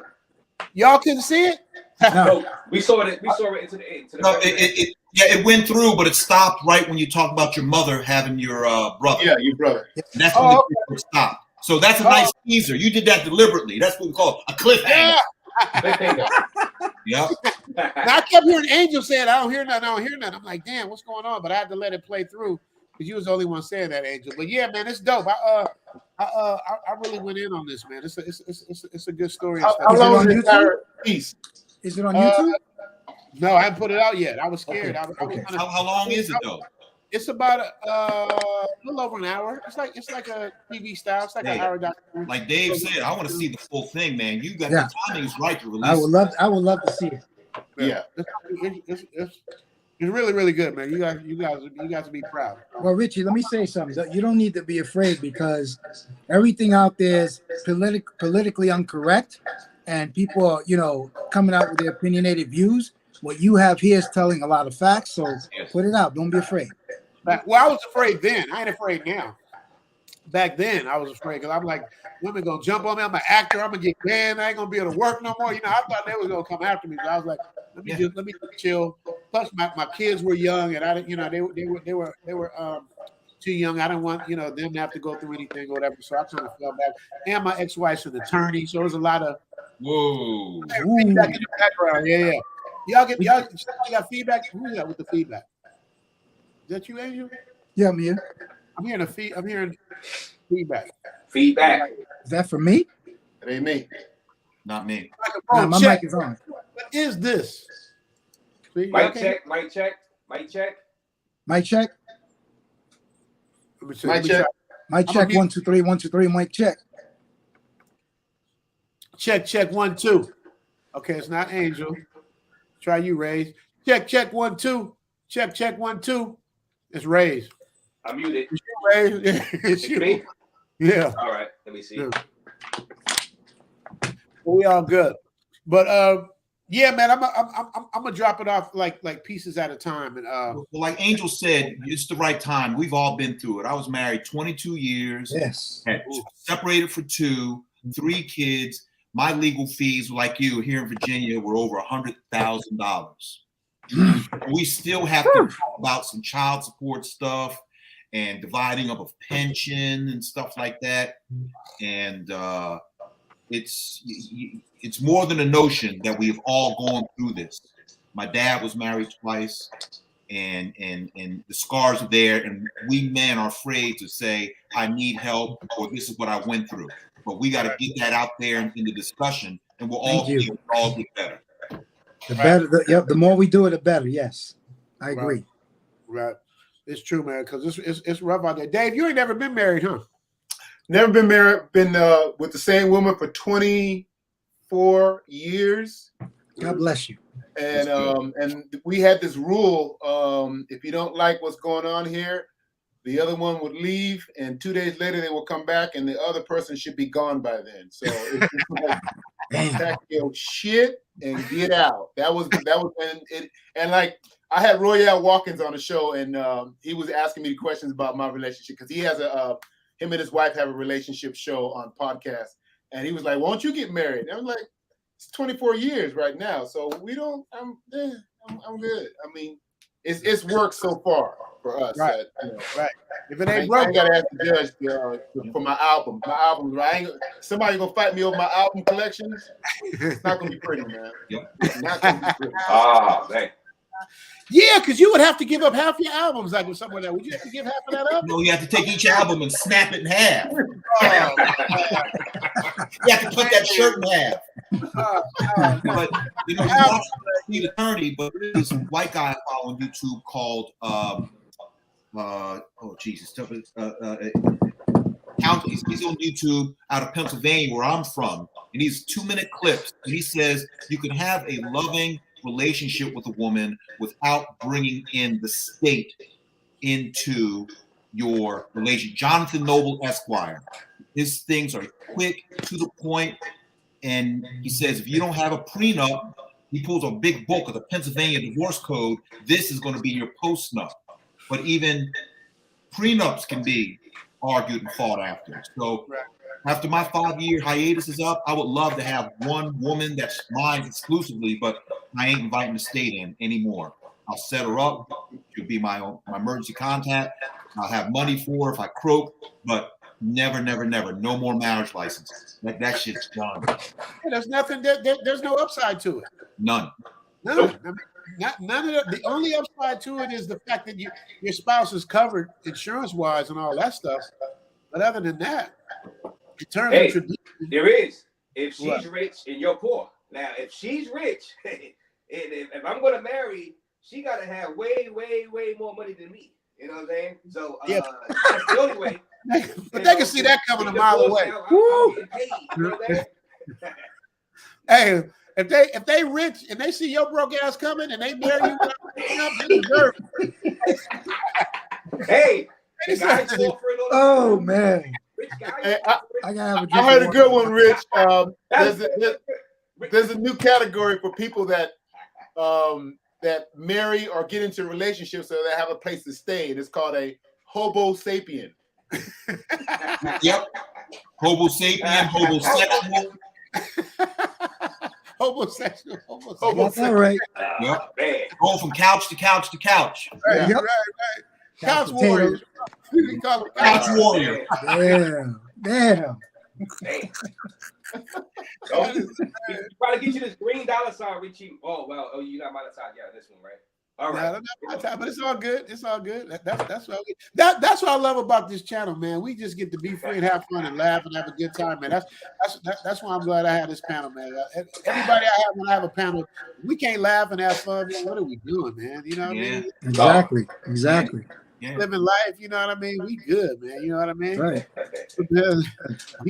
Michael Coleman said he got to put the headphones and listen horizontally.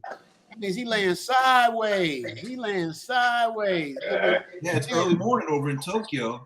So. Yeah. Wait, Tokyo before Tokyo? No, Tokyo's after. Yeah.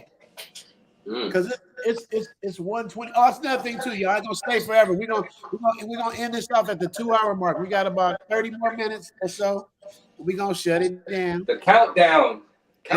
Usually we be going 34 hours and stuff. I'll be like, man, you know what I mean? It's fun. But we move on. Let me see. Walk that walk. What's up? Yeah, where's Big Boss at? Big Boss. There you go, right there. Big Boss, real talk. What did he say? I don't know. Yeah, that Big Boss putting up putting orders up there. You at, Big Boss? Tell us about it. Dan said, back on the cabbage patch. Yeah, you see him? Oh, man. Learn crypto. What's good? Alicia George's DMs. I love what. I enjoy Learn Crypto. That brother's on point. Yeah, there you go. Shout out to Learn Crypto TV. Make sure Gail drop the link if you can. You know what I mean? Learn Crypto. Steel Curtain, man, will never truly understand it. Steel Curtain is absolutely correct. Man will never truly understand how this get down goes. They will not at all. Looks like a great documentary. Thank you, Vegas Dave. Yeah, man, it's a story we all share. But I did it with kid gloves. I did it real lightweight because I don't want to be getting caught up in the woman nation. But yeah, it's really good, man. I'm gonna drop that. Look out for that. I'm gonna figure it out. I might drop it on this Richie Mac channel. See what happens. Yeah, drop it. Yeah, please do. Razor Ray saying what's up to the chat. Razor Ray, tell the chat what's up, Razor Ray. What the hell is up, chat? Salute to everyone in the chat. Word. Where's Big Boss at? Big Red Red would love to see the whole documentary. Yeah. We're gonna do it. Look at damn, it froze. Yeah, it did. I don't know why it froze. Vitaly, huh? I don't know what's Razor Ray's got in that cup. Razor Ray's got alcohol. But alcohol and beer. It keeps going down. It goes up here. Yeah. Was it Coors? Coors Light. Coors Light. I was in that first campaign, Silver Bullet. Yeah, I did 4 commercials. I did 4 Coors Light commercials. So you still getting the residuals, or they send you cases of Coors? Nah, hell no, they don't send us shit. Wait for the links. It's a one-time payment. I didn't get a link to Big Boss. Do something now. I'll be right back. Yeah, there you go. Wait, I gotta see that. You gotta get lit. All right, okay. Last 30 minutes, we gotta get lit. I gotta send this to Big Boss. Big Boss. Wait a minute. Everybody went to get some Coors beers. What's going on with that? That's face side. They went to get some. I don't really drink, but I don't either. But I once, I have a bitch drink, or a Long Island where you can't taste the alcohol. What's that? Aqua? Water and lemon. Yeah. Oh, that's what I get. Hey, Angel, I'm right there with you. Not this one, but that's all I drink. Zoom, you need some cerveza, Zoom. No. I don't know how Ray's do it. I don't drink at all. Let me tell you something. My family, I'm gonna tell you this. I'm gonna tell you a story about one of my uncles. He was in World War II, and this brother, when he came back, I swear to you, he'll outdrink any one of you guys. Wow. Ray, I got money on Ray. No. Listen, Ray, hold up. When I always throw my mother's birthday party, right? My mother's 85th birthday party, right? Was right here in Bronx, right? And I put the whole party. I had, those big giant garbage cans, right? So I had bought Coors, Budweiser. No joke, hardly anyone drank. When my uncle came in, him and my other uncle, they took it slowly. It was big giant, and they walked out. When they came back, that shit was empty. Wow. So you on top of them, go. Wow. Did they walk back? What? You said they walked out, but did they walk back after they drank that? Yeah, they walked back in. It was empty. The bag was empty. Wow. Let me tell you something. Never once they had an accident when they were driving. They could be drunk and they're like, they call them bandoleros. They're like this. They could drive like this. Yeah. And they never. Oh my God. I can never drink. Yeah, it's a scary thing. The reason why I don't drink is because I like to be in control. You know what I mean? If I'm not in control of myself, you know what I mean? That's the thing. I'm a control freak. But when it comes to the Bob Marley, though, y'all want to know the secret to my editing? It's the Bob Marley. When I get on that Bob Marley, that's what I'll be editing. Oh, shit, all right. Okay. That's the secret sauce. That's all types of creative ideas start coming in, right? Right, exactly. When the newbies come to Thailand for the first time, they usually go on a bender for like 3 or 4 days, just no sleep, drinking, eating chicken on a stick, and they burn out. Boom. But after I started going to Thailand, there's so much sensory stimulation. I drink only a little now. I sip a little whiskey. I might have one beer because the smells, the sounds, the women, the weather, there's so much stimuli coming in. You don't necessarily need that. The peace pipe, That's the Bob Marley, right, Richie? Bob Marley. Yeah. The Bob Marley, man. That's all I do. You know what I mean? Well, I'll drink to that. There you go. Ray just started. Ray. Oh, no, listen, what's that?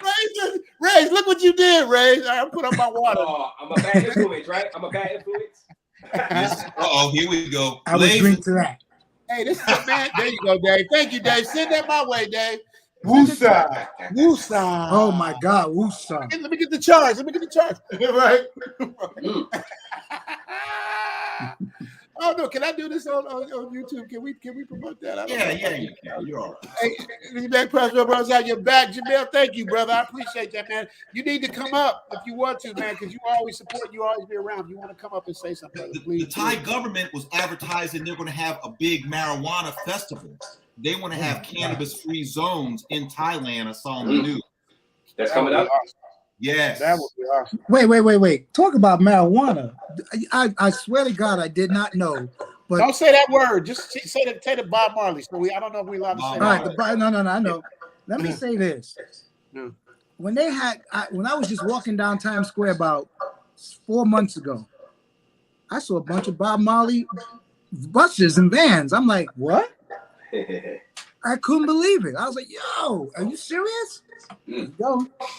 It's a different time. It's legal in New York now, right? Yeah, big time. Yeah, that's what's crazy. Yeah. What's crazy is all the candies are taking over.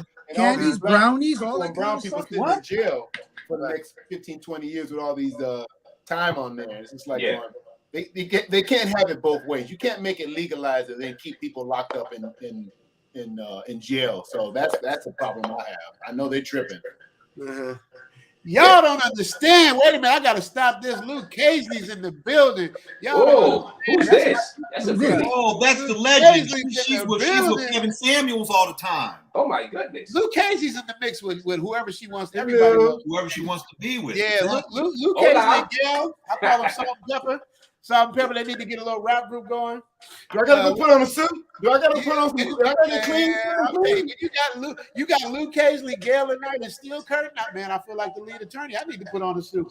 Man, shout out to Luke Casey. Hola, baby. Here we go. Hola. Much love. Yeah.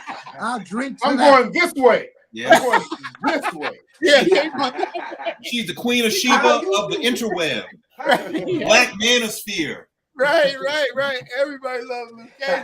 Luke Casey and Gail, y'all gonna come up and give us some estrogen? Did you get the chance to see the documentary? Because Gail teased me because I'm always behind in the chat. Luke Casey probably went to sleep on there. I'm just seeing this because I'm talking to y'all.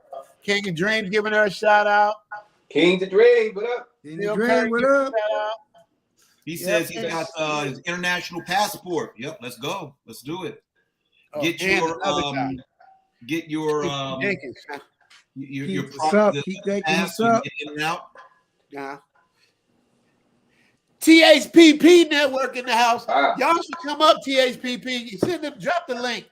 Gail, can somebody drop the link? THPP. Yeah, man. They gave me the business. They did a little review on MTR doing a review on Zoom to Thailand. Yeah. They were very polite, very, very cool. Like, you know, they were focused in on things that were different than what I was talking about, which kind of gave the impression that what I was saying might not be 100% real.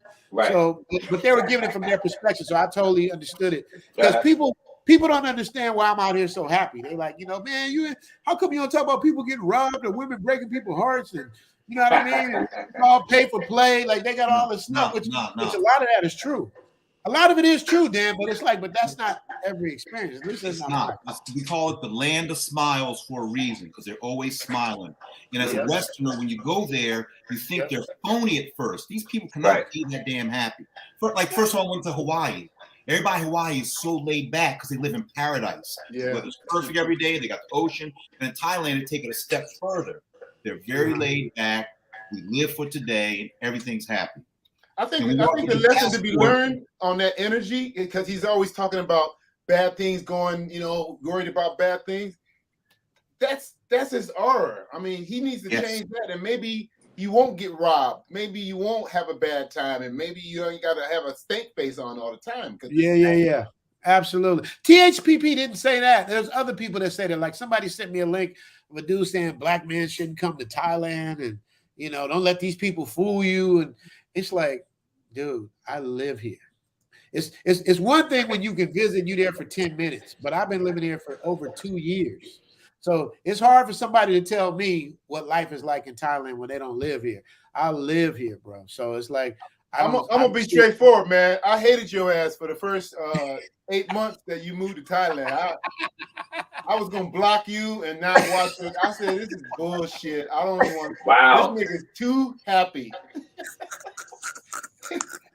Wow. He's with 4 caddies. They all look like they are top 10 models and just having the time of his life. I can't wait to come. Hey, Dave, I've been to Thailand, like I said, for over 16 years. But whenever this mofo puts out a new video, I'm like, damn, I don't want to watch it. But I gotta watch for the algorithm. I gotta give a thumbs up.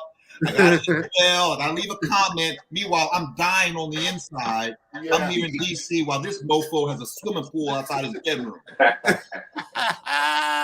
Yeah, it's definitely a thing, man. International passport. Yeah, that's where you've been. I was wondering what happened to Zoom the time. Yeah, IP International Passport. Love this guy too. Drop the link for International Passport. He's good. He's good too. Yeah, International Passport is great. He got that English accent, which be killing all of us. Mm-hmm. And he never shows his face. He's like Racer X from Speed Racer. He don't show his face. Yeah. But he's always around. You don't know who he is. Yeah. But that's smart. Yeah, IP, we moved over here, bro. I thought you knew, man. I see you, boss. Let me bring the plug up. Plug, you ready? Let me see if the plug is ready. Oh, yeah, I see. Oh, he's throwing up the thing. Ladies and gentlemen, the plug himself, Big Boss. Yo. Hold up. Wait a minute. Let me put some boss in it. Big Boss from Oaktown, Dave. We got Oaktown in the house too. Oh yeah, what's happening, East Oakland? What's happening? Hey man, nothing much. LA to the Bay, you know how it is. Show me love. I'll be up there in about. Let me get my right hat on here. I'm gonna fuck with you. I'm gonna be right here. Oh, at the lake. Lake Merritt. Oh yeah. They got a festival or something. This was a hat company I met through some family, and they sent me some gear. But you know, you got to go straight to the lake, man. You got to go straight. Straight to the lake. And Big Boss will tell you, Festival at the Lake was the shit. Festival at the Lake had the baddest women. Because you know, Bay Area, everybody's mixed. So you got all kind of variety. You got everything from beautiful chocolate to beautiful vanilla, everything in between. Festival at the Lake was that was. Boss, can you want to give me a little bit about Festival at the Lake, man? Because you live there, so I can't do it justice like you probably could. Man, oh man. Well, the Festival at the Lake, the bygone era of the dinosaur days, man, it used to go down. So once a year, is that me? I don't know.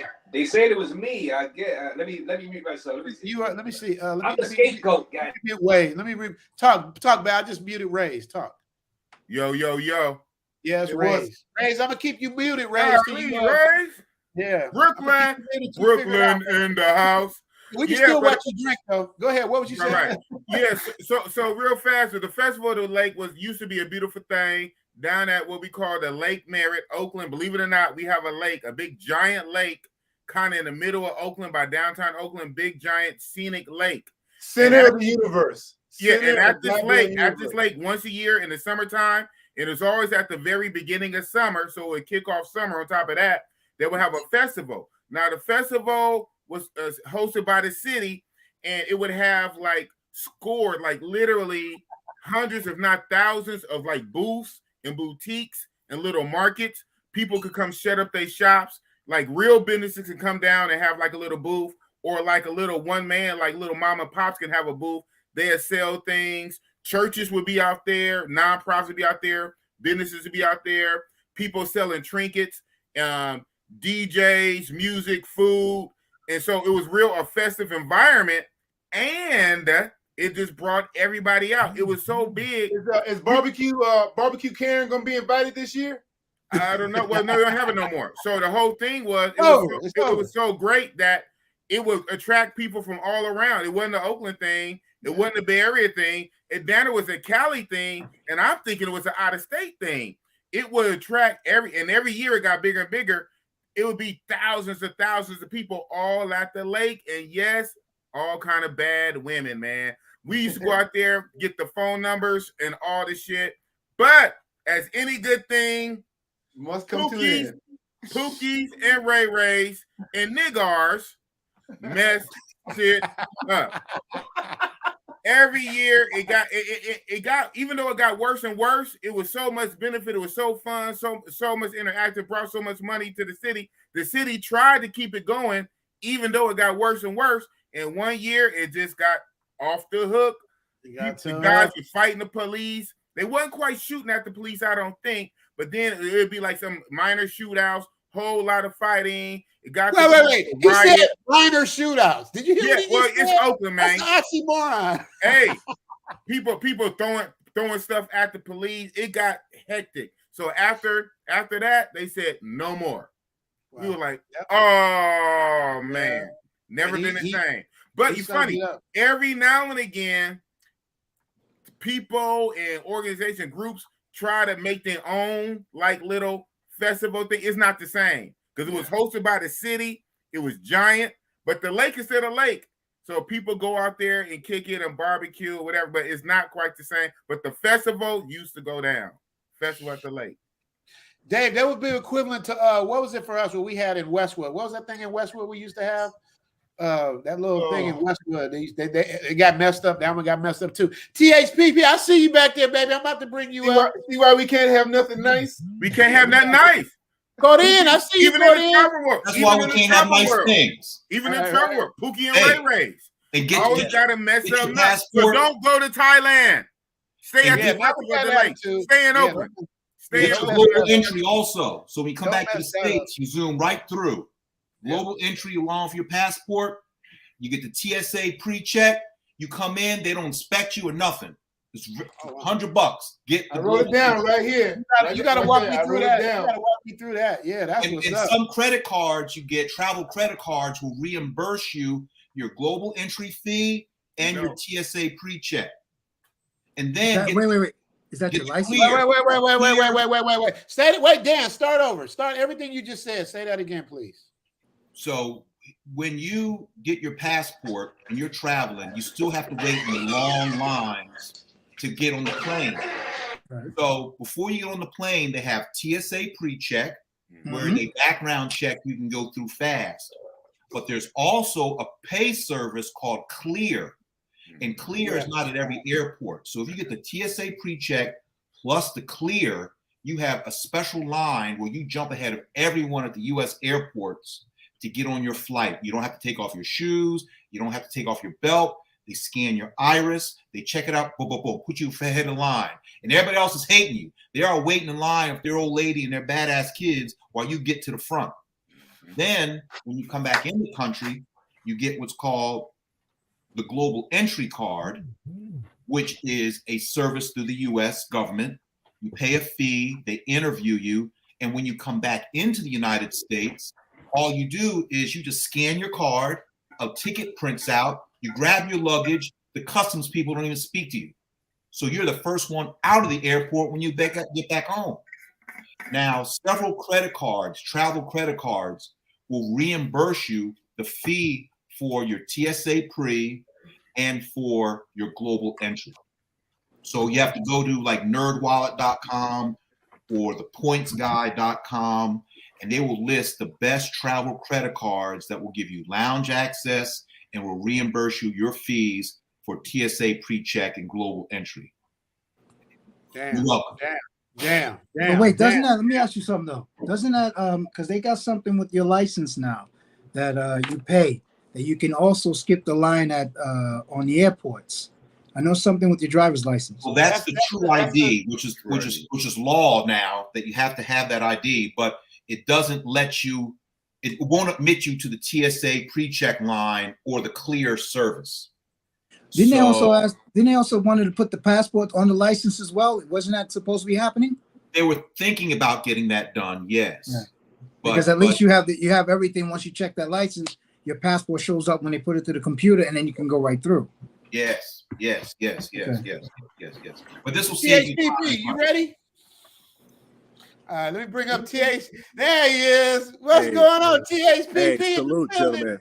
How y'all doing? What's up, man? Gang. Much love, brother. What's happening? Yeah. Hey, big boss, you over there in Oakland. I'm in the city, man. So that's what's up. Shout out San Francisco. Yeah, man. Hey, and I remember the lake. The lake. I used to look forward to the lake. So, man, I mean, the baddest females, every type of race you could think of. It would be like, I mean, the first time I seen a bad Cambodian lady was at the lake, man. You know, because Oakland has a great amount of Southeast Asians, and the biggest gumbo. Oh yeah, the biggest Buddhist temple is right up the street in Fremont. So I was always like super excited for the lake, man. But like you said, a lot of people mess it up, and I totally appreciate what you said. Hey, Pookie and Ray stay out of Thailand. Totally appreciate that. You know. It's kind of like a double-ended sword, because the more you travel, the more empathy you have, and the more educated you are.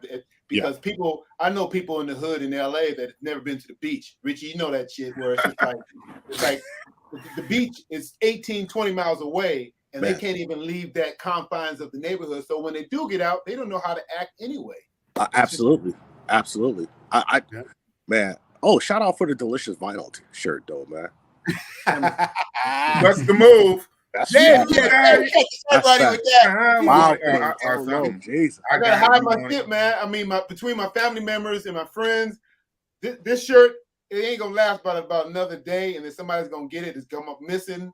All my gear. I got hoodies missing. I got hats missing. It's just like, he wins with that. Go ahead. What did you say, HPP? Oh man, I can't stay. I teach Muay Thai classes on Sunday mornings, And so I got my next private coming in about 15 minutes. I just wanted to come up and show some support. You know, I know Richie think I was going after him, man, but honestly, you see me in the comments. I love what you're doing, dude. First of all, I love content creators. Like, I'm in the game for content creators, and your quality is excellent, man. I mean, besides that, and I do understand why you're so happy over there. I was there for 2.5 years. I understand the smile. So, you did. That's why I wanted to clear that up. Like I said, you were like totally respectful. Like, you didn't do it in a bad way. Like, you was like shitting on me. You were just kind of like saying, like, you know, tell the other side of it.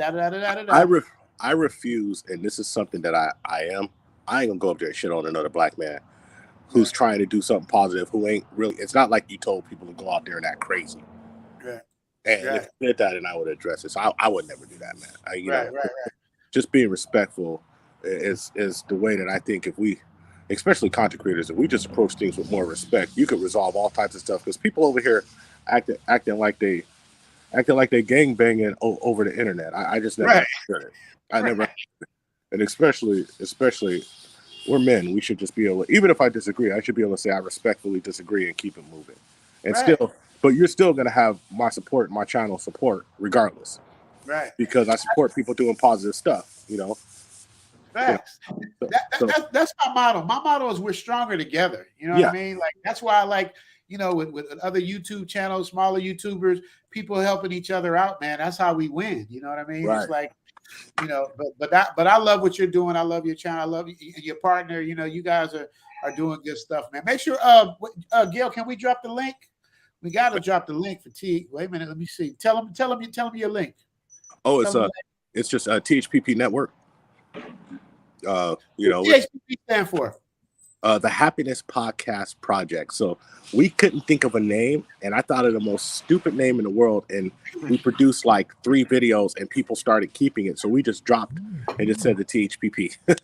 The Happiness Podcast Project. I was actually trolling someone who had the name at the time. I was someone I knew. I was giving him a hard time, and then it kind of stuck. But you know, we always just tell people, "Can you handle the tip?" We just call it the tip. You know, we keep. I just want to put the tip in. I just want to put the tip in, baby. Yeah. Hey, just a tip. Wow. My dad said that's how I got here. He said that's how I got here. He said, so, you know, I was just trying to, you know, get a little tip. I got 2 babies. But anyway, man, respect. I got to jump off. I got my pumps. All I need 2 pumps. All right, bro. 2 pumps. I just need it, man. Sometimes I just need an idea. I'm getting old. I just like to think about it. right. And you know what's funny? As THPP leaves, not yet. You tell me what? I got some estrogen coming in. I got a comedian. Her name is Corinne. She's Puerto Rican. She got a little potty little mouth, but she's funny as shit. And I'm doing on the Richie Mac channel. She's gonna have a reaction channel, a female reaction channel. So y'all give it up for my girl Corinne. Hola muchachos, how are you? Hola chica, ¿qué tal? Hola. What's going on? I was chomping at the bit to jump in about the lake. I've been able to go to the lake many years ago, and I will 100% agree. Some of the baddest bitches I've ever seen were at the lake, including you, right? Including you. Oh yeah. Hey, you know what makes Corinne so dope? Let me set Corinne up. Corinne, she got a big old booty. She got a beautiful face. She got a great personality. She's a comedian, but she's one of the dudes. She's just one of the dudes. She's the dude with the female parts. Like she's over you can say anything, do anything, but we're gonna kill the game with Corinne. Like we working on her stuff now. We're gonna do reaction on the channel where Corinne is just gonna do like a female, kind of like I'm channeling Melanie King, kind of like that, but a Puerto Rican version, where she's gonna just be funny and do her thing, man. So we getting our content together. So look out for her. And Corinne, Dave, I haven't seen Corinne in what, 10 years. I just hit her up out of the blue. Like, what are you doing, man? You know what I mean? Was she at the parties? What's that? Corinne, you never came to none of my parties and I was doing it. I don't think I knew you then. Did I know you then? I don't think so. No. Yeah. And Corinne is just real, man. It's just I don't even, I put it like this. I gotta dial her back because she's like a pit bull. It's no true. lose. I'm like Corinne. We gonna do reaction videos. She goes, all right. First of all, let's talk about porn. I'm like, man. Whoa. You must live in the valley. You North Hollywood? Where you at? Because look, Richie knows me. Like I've always considered myself like a dude with tits. I am bisexual, which kind of helps to lend to that. But I'm one of those women who makes other women accountable. Like I'm constantly calling out bitches for shit that they're doing to guys, and like the manipulation game. Like one of my biggest pet peeves, especially today, are the young women who feel the need to control their men, number one. Number two, dictate that they have to give their money to them, things like that. Like, I'm tired of women talking about wanting to be equal, but yet they want their men to pay for everything. You know what I mean? Shit like that. It's just, women need to start taking accountability because, like, for example, have y'all been watching the Johnny Depp Amber Heard thing? Yep. Now this is a classic case of women constantly trying to roll over on. Hold on a second, I'm at work, so. Would you like a hot apple pie with that? Yeah, hold on, give me. I work at a vape shop in LA, so we get a lot of homeless people in here. Hold on a second. I'll be right back. All right, so that's Corinne. Whoa, you weren't lying, Richie. I saw that. You saw the backyard on that? Yeah. I saw that wagon. You saw that backyard? Dragon. You saw that backyard? Boss be on it, man. I don't be like what everybody else be. Boss be on it, man. I'm always on mission, man. Right. It's all good. Hey, real other quick, stuff. Richie. Yeah. Ever since we all got online with these podcasts and all these webisodes and everything, I'm obsessed with people's backgrounds. So every time the fucking camera comes on somebody, I shoot straight to like Danny Chan back here. He's got the literary. I wish I could zoom in on the books because you can learn a lot about people with the books that they're You got the the Huey Newton, and Big Boss, and then she's got all the LOL. I mean, I'm just obsessed with background. I think Chicago Bulls in the back of Angel. Is that Chicago Bulls way back in there? No. Basketball. No, that's. They thought I was lying about the ass, huh? Yeah. Hey. There you go. That's the Bob Marley. I'm drinking. I gotta trust up the Bob Marley. You see what I mean? I got to dial her back. Correct. So answer your question. These are pictures when I was on Broadway. I was doing the show Cats and Starlight Express, roller skate musical. Nice. So that's in the background. I saw my pictures up there. It looks like somebody's crossing over somebody. It looks Yeah. like somebody. It looks Starlight Express. Oh, Right no here? shit. Oh, I like that. That's a nice photo. Yeah, that was I did that in '86. And right now I'm teaching roller skating in the city on Fridays. So I got my own school. Real shit. And Corinne, you from New York too, right, Corinne? Yes. Yeah. What part of New York, Corinne? Boogie Down Bronx. Boogie Down Bronx. Right, I see you. I'm gonna bring you up. Boogie Down Production. I see you too. Yeah. So I got a lot of New York is kind of like holding down this podcast. We got New Yorkers. No. We got two New Yorkers. My dad was born in Brooklyn. So. Oh, you were? See, now we gotta level out the playing field. I'm gonna bring up international passport. Hit him with that accent. Let him know what time it is. Wow, Richie, it's been a minute, man. Hey, how you brothers doing? Jeez, it's been a minute, man. Richie, I'm doing bloody well, thank you very much. Smashing good day. Yo, bring on the English accent, my brother. How you brothers doing, man? My brothers across the pond, my American brothers. It's been a minute. Hope you're keeping well. Hope you're keeping safe. Brothers in live stream chat. I'm back. Richie, man, where have you been? You should have told me you moved over to here, bro. I was like, where's his brother Ivy's live streams on Zoom to Thailand? That's crazy. I thought you knew. I thought you were just off doing your own thing. It's funny that I'm glad you caught back up to us because for whatever reason, I thought you knew and you were just doing something else. Glad to have you back, brother. Spud, you ready to come on? My boy Spud, this is my guy right here. This is the funniest dude in the world. But Spud, he's the master of the gay jokes, though. Spud, the master. You gotta be cool. You better be cool. He's the best at it, though. Nobody better than Spud. Okay. Spud, can I hear you? Can we hear you? Yeah, I can hear you. That's my childhood homie right there. Love this dude to death. This is a Silverback edition, huh? Is that what? But he got off on you, Spud. What you got to say? You know you get the first 2 free before I give it to him. Sorry, Richie. Richie, what's the theme for today's stream? But obviously you bring on people to interview. It's just a Sunday kickback party, man. We just having fun, talking, laughing, chopping it up and drinking. Together. Yeah, Okay. they drinking, doing their thing. Me and Angel got our water. Corinne's at work dealing with the homeless people. Coffee. Big boss busting it up with coffee. I'll drink Ray's, oh yeah, that's what it was. Ray's was giving an echo, so he got lost off. But yeah, that's what we doing, man. I also wanted to bring Corinne up so you guys can know who she is, because we about to put her in the mix. Awesome. Can I throw out a question, Richie? Absolutely. Hey, dude, this dude is the best. Go international passport, take over, do your thing. Do what you do best, baby. I got you. I'm gonna catch up to these chats. Go ahead. Awesome. For every brother on the panel and on the live stream chat as well, right? What's the ideal foreign woman you're going for? So in terms of, you're looking for Japanese women, you're looking for Colombian women, you're looking for Costa Rican women. What's that one international foreign chick that you brothers are actually gunning for? Richie's got a Thai woman. I'm into, the peanut butter, brown skin, mixed race, black woman out there in Brazil and Colombia. That's my preference, brothers. Maybe a little bit of black woman too, but she's got to be foreign. So for Angel, for Danny, for Big Boss, and the rest of the brothers in the live stream panel, what foreign woman are you brothers looking for out there? And I'm we'll start off with international, Angel. brother. I'm all international. I mean, as long as you have a beautiful heart, you got ambition, and you're friendly, and we can do things together, that's great. Because let me tell you something. I travel throughout the globe, and I've dated all women of all nationalities from different countries, and it's beautiful.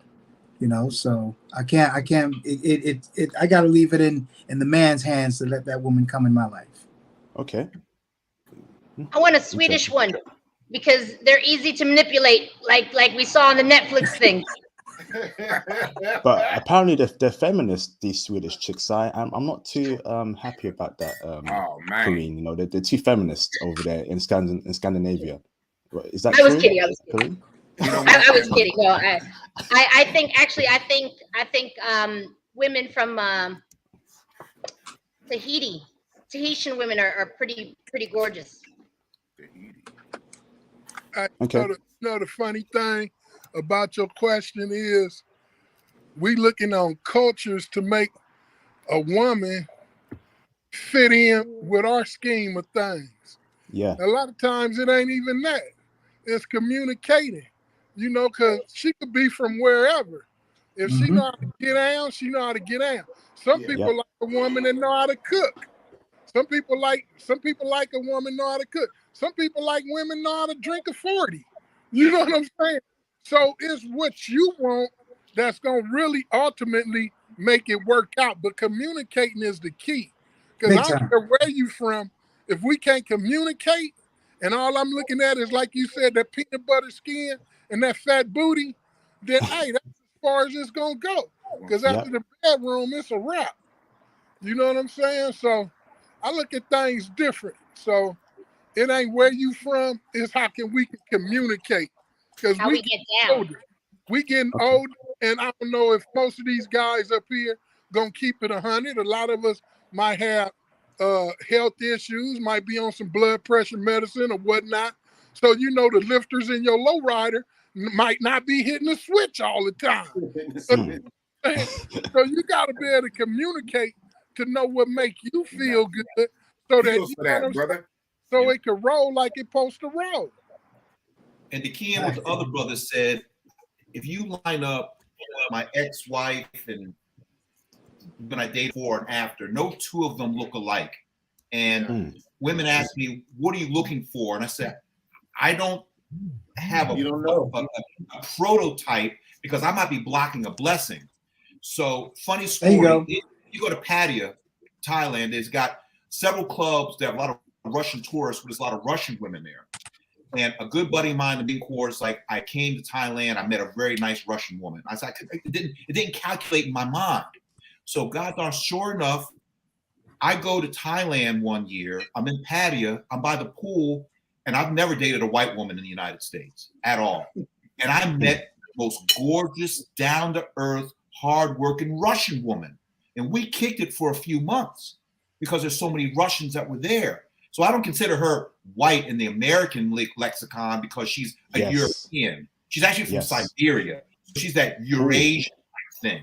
So my record of dealing with white women in America is still zero. I want the house. I've never, ever. And from West Philly, where I grew up, you didn't do interracial dating. You would get your ass kicked if you dated an Irish girl or an Italian girl when that came up. But the oxymoron of going to Thailand and meeting a fantastic, intelligent woman, and she had an ass like a sister, green eyes, and it just blew my mind. I didn't know they had women like that from Siberia. And so it's open to all comers because you just don't know what you're going to stumble across. I think you block your blessings when you I've had a lot of friends that are in show business, and they have their prototypal woman that they wanted, but you kind of block everything out when you put like you say it has to be this package, it has to be this color, the breast and the butt and the waist, they all have to be this. But there's an old saying in Hollywood, I don't care how fine a woman is, you still got to talk to that bitch. And that's real talk. That is so correct. Halle Berry was with David Justice. They were a beautiful couple, and he divorced her. How many times she been divorced? How many times had a relationship? Yep. No matter how beautiful a woman is, she's still a bitch to somebody. To somebody. Damn. Very true. In your Very future true. voice, huh? Shout out to future voice. I mean, you brothers hit it right in the nail there, because obviously for me, being a UK brother, I do like my black sisters, and that's why I thought, I got to start expanding. Why am I only dealing with black UK women? There's black women out there in Colombia, in Brazil, in Asia. There's a whole lot of black women out there that love brothers like us in America and in the UK. But should we start expanding more and start dealing with Asian women, with Latina women? Recently, I came across Japanese, Brazilian women. I'm like, damn, that existed? I want to deal with that too. So maybe brothers got to start. My brother, you got every choice. You got a choice to be with who you want to be with. Don't limit yourself. They have more Japanese-speaking people in Brazil than they have in Japan. Wow. Korean. But what kind of women do you like? Let's hear your perspective. She said Sweden. So I've dated all types of women, but the thing is that I will date women. I won't be in a relationship with women. I can't stand women, honestly. Like I don't know how you guys do it. Obviously it's the pussy, but like for me it's like I can't. A lot of women I find really annoying because a lot of women are very egotistical, and like honestly I've said this, and Richie knows this, like I've always said that women we are emotionally stunted until we are about 26 27 years old. We're not real humans until about that age, and it's because we are constantly trapped in this idea that the world revolves around us, and to me that's just, it's annoying. So I can't be in a relationship with a woman, but I can sleep with a woman, you know what I mean? But yeah, me too. Get your cake. Hit Hit the like button. Richie, flip it. Put it on Instagram. What's your WhatsApp? Let's do a collab. What is your YouTube page? You need to click that. That's real talk. You need to click that. We gonna do all that. I gotta give a shout out to James Turner, man. He just sent me a cash out, man. I don't get a lot of those, James. Appreciate you, brother. Thank you so much for the cash out. Appreciate all the support I can get, man. Thank you so much, brother. Look, Corinne just cheesing. She stole the show. Goodbye. I'm done. Okay, so you say you can't stand them, but you can lay down with them. So So pretty much you saying the same thing most men is saying. All right, Corinne. I just shut out. I just subscribed you. Oh, yes, what's up? Pretty much, like honestly, I mean, can I ask a question? Yeah, sure.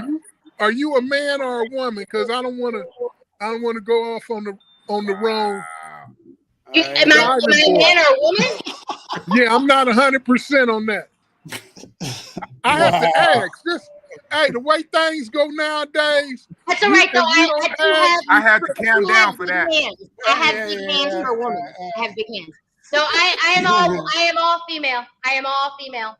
100%. I don't believe she's all female. She's all female with a man mind. Hit me up with a man mind. Speaking of female, I'm a comedian. I'm a comic. So I've been in the boys club for close to 20 years. And when you spend more time with men and are able to understand men on a different level, not just a sexual thing, and you're a peer, you know, things are a lot clearer. And honestly, if women took more time to understand men on a less physical level, they might understand a little bit more on how men work, because men don't want much in life. They don't. Women we complicate shit to a magnitude of things that don't need to be complicated. So that's it's correct. like Agreed. Men want a feminine, very submissive simple. woman who can cook, who can rub our backs, who can look after our children, and that's it. Respect and cooperation. Back in the day, Richie and I were talking about this concept called the Da Vinci Code, and it kind of came from my stand-up. Like at the end of my sets, I would open up the floor to questions from guys and butch lesbians. They can ask me anything about women, and I would, give them the truth. Like, I'll give you a good example. Why do women go to the bathroom together, when they're at a club? Why do women like to gaggle and things like that? And all of it stems from insecurity. All of it. All of it. When a guy is low, like, for example, not every man is resonating as far as high sexuality, as far as wants to have sex all the time. Not every man is like that. Women who get with these men automatically assume that it's them. Oh, why doesn't he want me? Why this? Why? It's not you, bitch. That's just, he's a low frequency guy. He's not cheating on you. He's not with someone else. That's just who he is. But when women stop making it all about themselves, they might learn a thing or two about the guy. So there's a lot. It's all about insecurity. And that's why I say women are emotionally stunted until their late 20s, is because they don't understand that the world doesn't revolve around them, and not everyone is out to get them. So I think that's a big thing with women, is women automatically assume that men are out to get them. They're not. Men. Corinne, let me jump in. Now, we're not saying all women, though, right? Because no, not all. Not all. Yeah. We're saying just 99 and 44 100s. She's talking about the ones. Generalization. Right. But that's what I love about women. Like men are kind of like the same. We all kind of like what we like, and we're that. Women are just so complex. Like if you got Corinne here, you got Gail at night. You know what I mean? You got Luke Hazley. These are all different women, but they're women. You know what I mean? So we can't bag everybody in one thing. But this is what I tell you, what I love so much about Corinne, where our channel's gonna blow up, because once I let her loose, but I'm just gonna, we're gonna keep it tempered. We're gonna let her loose, and she's gonna do her thing, and she's gonna get it in. Corinne knows how to get a man and keep a man. Just what? tip. It's true. My guy is 9 years younger. You a chicken hawk. Yeah. Oh, I'll be right back. Yo. Age is just a number. You're right. Exactly. As long as it's a legal number. Absolutely. Thank you. That's it. The legal number. R. Kelly, shout out. Absolutely. Oh my God, Kelly. It is what it is. My man, Big Bass. What up, Zoom? Tribe out here in the field working. Okay. Big Bass on the beat. Yeah, man. Yeah, man. That's my music guy, man. That's my guy. Where we? Okay, we got Bass. King of Dreams. What's up? We didn't give him a formal hello. Shout out to King of Dreams. What's going on, brother? What's going on, man? Happy Saturday, everybody. Happy Saturday. Sunday. He's drunk already. I've been so busy. I can't even keep up the days of the week, man. Yeah, it is. It's crazy out there. Still Curtis, IP, Still Curtis said, your fellas doing your English accent sounds like the guy Richie movie, Lock, Stock, and Two Smoking Barrels. He thinks that's not really your accent, IP. Is that really your accent? Or are you faking the funk on us? I know this is actually my accent, brother. No, that's his accent. I've listened to a couple of his lives. Like, he's either a really good actor or that's him. That's definitely him, man. I don't think he's faking the accent. But you know what I think though, IP? I got to be honest. You know we love the accent, so you might put a little bit extra on it just because you know we love the accent. Is that true? Hey, Richie, you want to hear something funny? When I was a kid, my dad was in the Air Force. I lived in England for 3 years. So when I came back to Southern California, I had a Cockney accent until they beat the shit out of me, and eventually I lost the car. I was a novelty, a black man with a fucking English accent, and I got my ass whooped for about 3 months when I got back, and I got rid of the accent. That's what you are. You got better now I than can't nobody. even do it. I can't even do the accent if I tried. I can't even do it. I can actually do an American. I grew up in Accra, Ghana, former British colony, and I came back. I was from 5 to 10. I lived there. So all the kids teased me. They called me in the neighborhood. They called me Proper. This was West Philly. So I would get chased, beaten. I had my violin. I had my Inspector Gadget coat. Violin? Yeah. No wonder I can actually do an American accent very, very, very good. I can speak an American accent very well. I can try it if I need to, You know Richie. what they did to me? They put me in a circle and forced me to say the word cinnamon. They were like, watch this nigga. Say cinnamon. Say cinnamon. Cinnamon. Like, hey, Richie, man, this is confessions. This is the confession show. We've all been heartbroken, divorced. I got beat up one time when I was in like the 7th grade. I got jumped and beat up. Okay, it happened. 7th grade. Everybody takes an ass whooping at some point. Everybody right? takes one time. Yeah, everybody takes Richie, Yes, on sir. that note, can you make me a mod on the channel like I was on the Richie Mac channel, Yeah. the Thailand channel? Gail and Steel Curtain, can you guys make IP a mod? Gail showed me how to do it personally. I don't know how to. I don't know if I'll do that now. I don't know how that works. But yeah, I definitely can. Hey, but somebody you timed out or kicked off somebody IP, and they wrote me back and said he kicked me off because he didn't like me because of something else that happened. So IP, like if it's personal, please don't kick him off because I don't know nothing about it. I know who he is. All right, so Richie, that guy is a massive troll. Ask Gail about him. Who Ask asked Gail for about him, Rich? Richie. He's actually a massive troll, Richie. Okay. Even Gail know who he is. He's a bad troll, Massive so you don't want him on your channel, bro. Massive troll. Okay, he was. If we're talking about the same guy, I guess he was all right, but we'll figure it out. Yeah, it's like, you know me, I'm positive vibes all day long. Barry Hamilton says international passport, UK black women. International passport. Can you read this for me? Because I want to hear what your accent and then hear you respond. Let me do an American. International passport, UK black women valid as a US counterpart. Good to hear this little ton about there, bro. Hell no. All right, hell no, that was bad. Okay, international passport. UK black women are just as competitive as their UK counterparts. Good to hear there's an alternative out there. Yeah, brother, there's a whole bunch of black women that are not from America, not from the UK, that love brothers, that are feminine, submissive, cook for you, rub your back, rub your toes, even bathe you. They want to bathe you, brothers. And that's in Colombia, that's in Brazil, that's in Japan, that's in different countries all around the world. So get your passport and start living life with a dime foreign chick. That's what this channel is here for. That's what brothers are here for, to push you brothers out there to start living life fully. Okay? Yes. Yeah, Buck Travel back there. Buck Travel in the building. Buck Travel, you ready to come up? Huh? Buck Travel, I never met Buck Travel. What's going on, man? Oh, now he hiding. First you was there, Buck Travel. What happened? He always do that. He really don't show his face. He's like IP? Yeah. Hey, what's going on, guys? What's He'll going show on? his face in the back room, but then he'll calm down live. Oh, okay. I didn't know him and IP didn't hide. Who y'all hiding from? Who y'all hiding from? I'm trying to be like IP, man. What's up, Buck? Salute to the panel, man. I'm a hide too.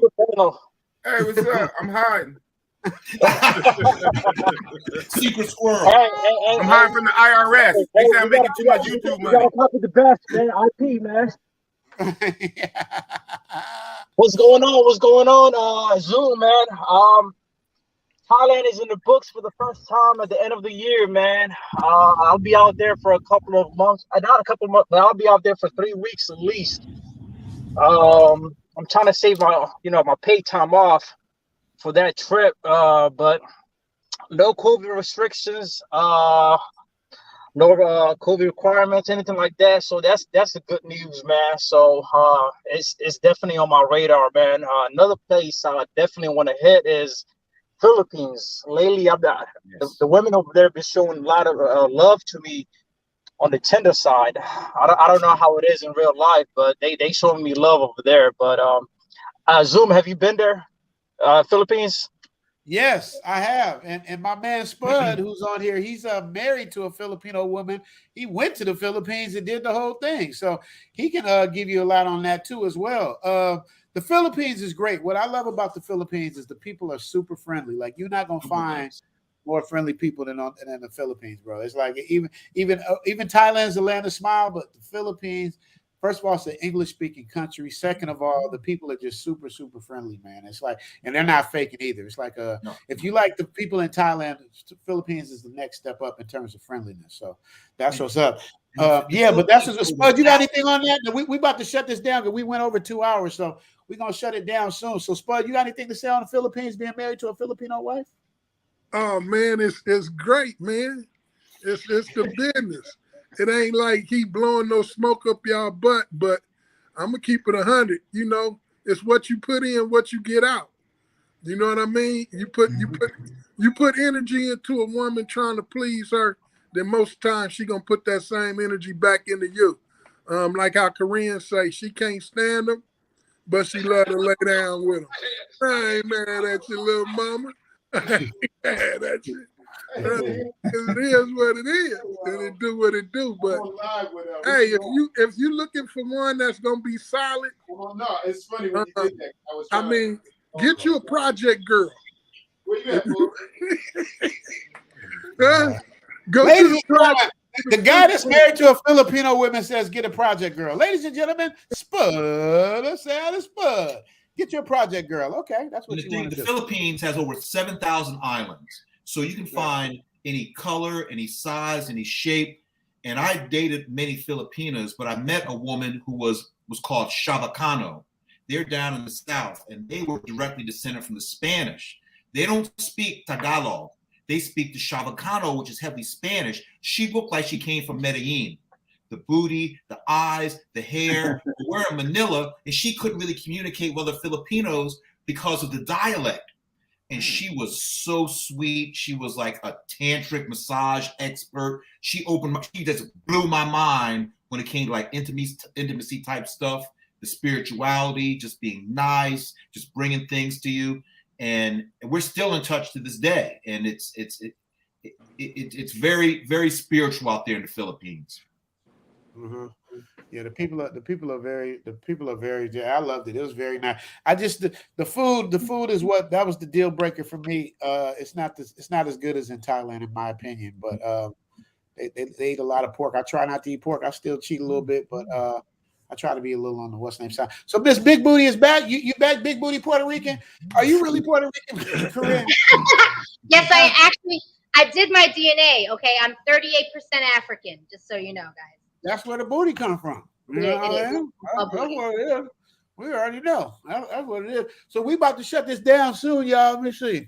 We have about 5 more minutes, but just letting you guys know what we got coming down the line. Corinne's gonna have her channel. We're gonna kill the game with that.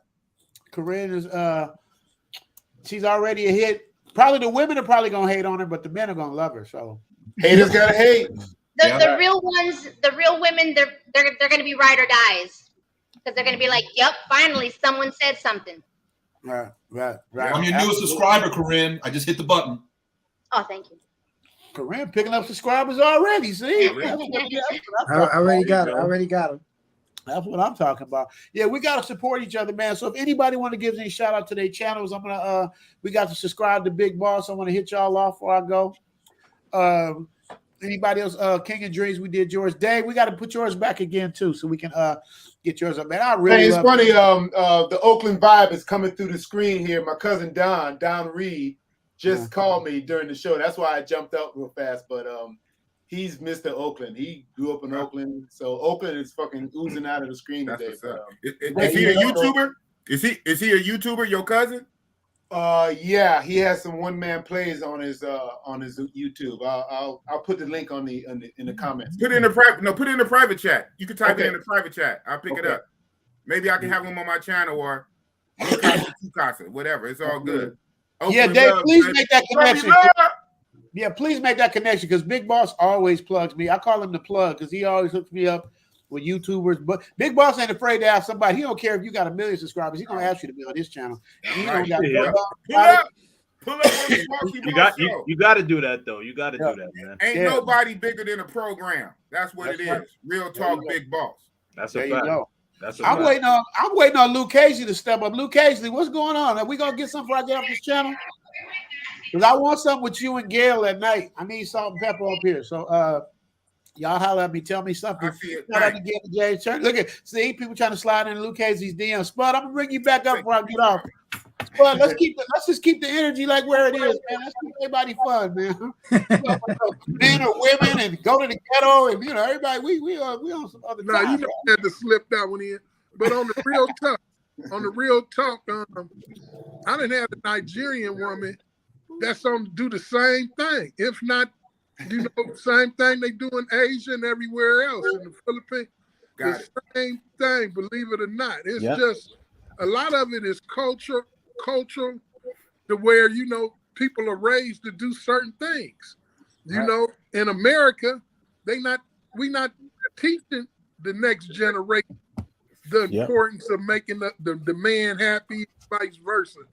They on a bag chase, and that's just keeping it 100. And hey, that's right. It is what there are some. Yeah, can I come in here, Richie? Absolutely. So, brothers, I think you need to understand that as Black American men, women all around the world love you, brothers. I've traveled all around the world, been to Germany, been to Spain, Morocco. Women all around the world, they want to be with Black American men. They want to love Black American men. And I'm finding that a lot of Black American men have low self-esteem because, the culture hates them. The woman in the community hates them. But brothers, when you get that passport, when you make that application, you're going to see that when you travel to Germany, whether it's Japan, whether it's South Korea, whatever country around the world, you are superstars. You're superstar men. And I want my Black American brothers to understand that ain't nobody better than you brothers around the world. You brothers are top tier, high value men. Black American men are the true high value men. All right? They gave you my resume, huh? So I'm going to drink to that. Yeah.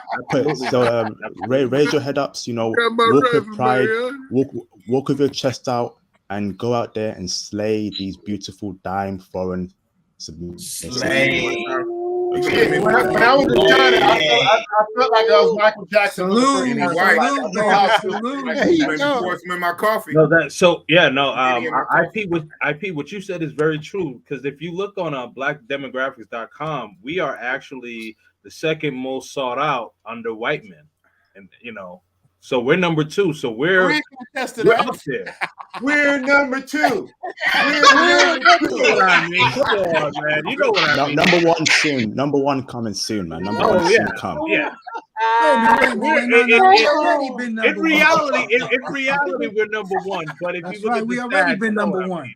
Right. Because brothers, keeping it real with you, man. When I travel, real quick, IP. Let me jump in real quick, IP. I'll let you finish. Karan, can you please introduce yourself to Crypto Pharaoh? Please, he needs to know who you are. To Crypto Pharaoh. Can you say hello to Crypto Pharaoh? Hi, Crypto Pharaoh. How are you? He wants to know who you are. Who am I? Boy, you about to find the fuck out. That's how you about to know. You gonna learn today. You done step right into it, Crypto. That's what.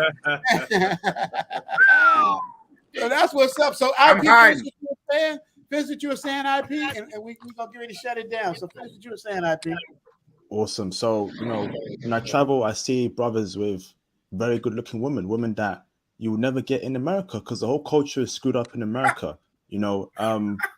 Brothers, I'm seeing black men go to different countries and come back with 10 out of 10 women. But in America, for you to get that same woman, you got to be 6'5", you got to have 6 businesses, have an 8-pack, be a superstar model. But when you travel, just you being an average brother, you being an average black man, you can get top-notch women all around the world.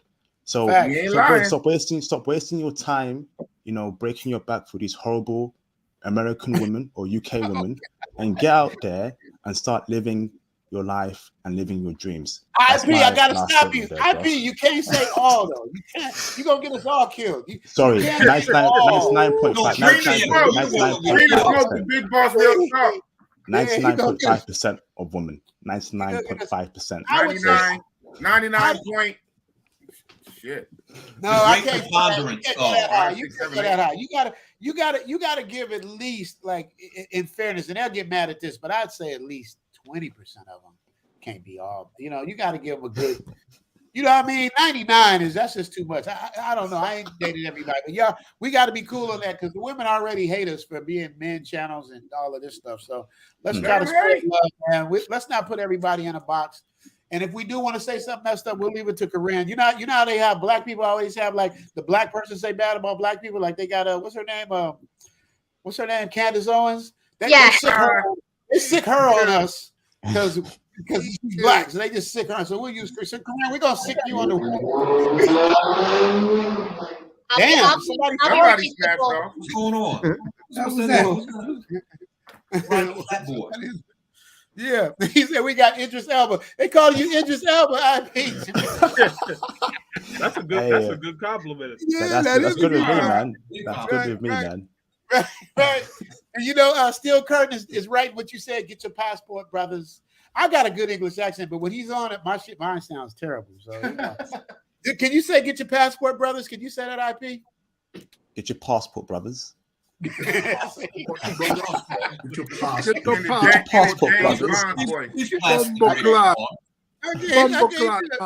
Can you drop the link for Big Bass? We about to go off, Big Bass. You better come on. We got Big Bass. He gets special theme music. Yeah, he gets special. No, that's Kibo. Kibo does the end thing, but Big Bass does all the. Man, I wish I could play y'all this song, but Boss told me I had the volume too low. Man, Big Bass, that's my secret weapon. Remember, I was playing the music, and you said it was too. You said the music was too low. I was trying to play it, but can you drop the link for Big Bass, please, Gail? Well, I just send it to him in the private. Okay. Yeah, I was gonna say I could send it to him if you want. Oh yeah, any one of us. I thought I sent it to him though. I sent it to him when I sent it. I thought I did. Maybe you didn't send it. You didn't send it to me, Richie. You didn't send it to me either. Last week you got me. I could be wrong. Hey, I could be wrong. You're right. Hold on. Hey, Bass, I'm gonna send you the link right now. I already did. Oh, okay. All right. Good luck. Boss. This is the episode that needs to be clipped. You see what I mean? Like this is what I'm talking about. Like clippings of these episodes and stuff like that. This is a good one. There he is. I see Big. There he is. There he is. There he is, the man with the golden beard. Hey, Spud. I love Spud's beard. Spud, I love your beard. I give it to you. Dave, your beard is nice. I give it to you. But Bears got the beard. Bears got the. My phone is cracked. I'm looking like Osama bin Laden. Right? Skills, man. You like that one, Richie? You can steal that one. Assalamu alaikum, no bacon. There you go. You can keep the bacon. No bacon. Yeah, Bass just finished Ramadan. No pork on my fork. Yeah. Bass, can we hear you? Bass, can we hear you? Where's Pasta Noose? Yeah. He said no pork on his fork. No One more day. pork. One more day. Okay. Ramadan. Wait, you crinkling Yeah, again. Damn, Ruffles. This is brought to you by Lay's and Pringles potato chips. Yeah. You can't eat this one. I don't know why Bass got that with his phone. I don't know why. Bass. Yeah, it's every time when he's on the cell phone, it makes that sound. When he's on his laptop, he's good. We saw you though. We saw you, man. You was in the building. You in the car. We saw you. Bass, give me the thumbs up, Bass, when your thing is ready. Let me go through. Everybody say Everybody say salute to Keith Jenkins, man. Keith Jenkins is like the shit. Look, Salute, brother Keith. Salute, brother Keith Jenkins. Keith Jenkins Y'all is a don't serious know. supporter, Y'all bro. don't He's a know. serious supporter. Shout out Yeah, to Keith man. Jenkins. Yeah. Keith Jenkins is the guy. Let's get the lights up. Yeah, man. Can a brother get some lights up in here? You know, damn, it don't cost you nothing. And Luke Hazley, she sent it last, but Luke Hazley, you gonna come up and say something to me, Luke Hazley? How you hit a light? Luke Hazley's like, tell her to come on in. Come on in. I just subscribed to her channel too on YouTube. Luke Hazley got her own fan club. Her and Gail. Make sure y'all sign up to Gail at Night too. She getting her toes done right now. Gail at Night. Gail at Night is a pretty brown skin, beautiful smile. Like she's just like, and she's just got a soft demeanor about her, man. I'm telling you, man. I'll be flirting with Gail at Night. Luke Hazley's married. I can't flirt too hard with her, but I can definitely I can shoot my shot. You better watch out. You better watch out, Richie. Hey, do L know that Muay Thai boxing or does, but we have an understanding. Dude. Like I told you, either I'm married or I'm single. I don't. She got them thick thighs, boy. She probably got some power in them. Dude, she squeezed the life out of me. Nah, she not. She ain't like that. At least I hope. Shout out to L. Shout out to L the Noodle. Y'all check out the Platinum Travel membership when y'all can. If y'all trying to get out here. Crazy and Fearless Travel. Make sure y'all do that. Show Gail at Night some love. Go to her channel. Yes. I just did. Yeah, she has a nice channel. Yeah, man. Yeah. Gail at Night. Y'all make me feel irremediable. Huh? Feel what, Spud? I said, y'all moving real fast on this technology. I'm trying to keep up. Yeah, we moving fast. But you'll get the hang of it. That's what I'm saying. You keep coming on, you'll get the hang of it. Spud is a funny dude. Like, I've been begging him to do stand-up. Corinne, I wish you could help Spud. But Spud, let me tell you, I'm not that, I hope I don't get in trouble for this, but I just got to keep it a buck. Spud has the funniest gay jokes you will ever hear in your life. Off the top of his head, his gay jokes are crazy. But he just be, he'll take you all the way to the ends of the earth with it. So like let me chime in, Rips. That's because when we was growing up, homosexuals was scared of us. All right. They run now everybody. All right. Here we go. R.I.P. to Richie Mac's channel. Yeah. The YouTube powers that be. Yeah. He's taking the remote from grandpa. He got an old school mind. He don't really. We live in a new world. He thinks by staying on his mind that's what he don't understand. He's gonna get himself tossed or get me tossed. That's why I gotta. I'm glad I got the mute button on Spud, boy. I let it go. You don't even understand. Hey, Elon Musk ain't running the internet just yet. You can't Mac, I gotta call you like the referee, man, because you just be like, hey, big boss, and you quick with it too. He like, I got it because I know he crazy. That's like a white dude going, boy, in my time, you could say the N-word, nobody gave a damn. You sound like an 8-track when you be talking, nigga. I'm thinking of 8-tracks and motherfucking cassette tapes when you talk, nigga. It's a new era. You can't do it. He should have a podcast though. Like who was saying, shout out to my man right there, Delicious Vinyl. He got his shit on other platforms that's not YouTube. He should have like a podcast. You got a lot more freedom. Yeah, definitely. I still can't play music. Oh, DJ Nigga Dave. Dave. I like that. Dave. Hey, and that's been his name. This ain't no new shit. No, it's NGA. It stands for Need God Always. Oh, okay. Oh, my bad. No, but it's pronounced nigga. What's in that cup, big boss? Need God Always. Well, Need God Always and nigga. Damn. But it's pronounced nigga. Don't okay. All right. My bad, man. No, when Fox News try to corner me, I always got it out. I mean, absolutely. Well, God always. I love nigga. it. Why can't we say nigga? So, I love it. Oh my God. Well, Big Boss I take accountability. So if I fucked up, then my bad, man. Yeah, there you go. Hey. You get one F-bomb. Steel Kurt broke it down. Yep, you got your one. You do have your own fan club. The fellas are respectful because they know you're married, but we do have ours. Absolutely. Gail and Knight, subscribe to Big Boss. Subscribe to Big Boss. So Gail's still around. We got you, Gail. We got you, Gail. Look at Steel Curry. This is about to go left. Exactly, Steel Curry. That's why Spud. Hey. You got it. Yeah. You know, I don't think he believes me. Yeah, we have these conversations all the time, but he really don't believe it. I guess he gonna keep pushing through, but he gonna learn. That beat is crazy. You got Crypto laughing at everybody. At least it's funny though. Yeah, Steel Curry say Crypto says Steel Curry the Ray laugh. Open up a can of worms with that subject. Yeah, man. Spud will do that. Like he'll get the whole channel taken down just in one go.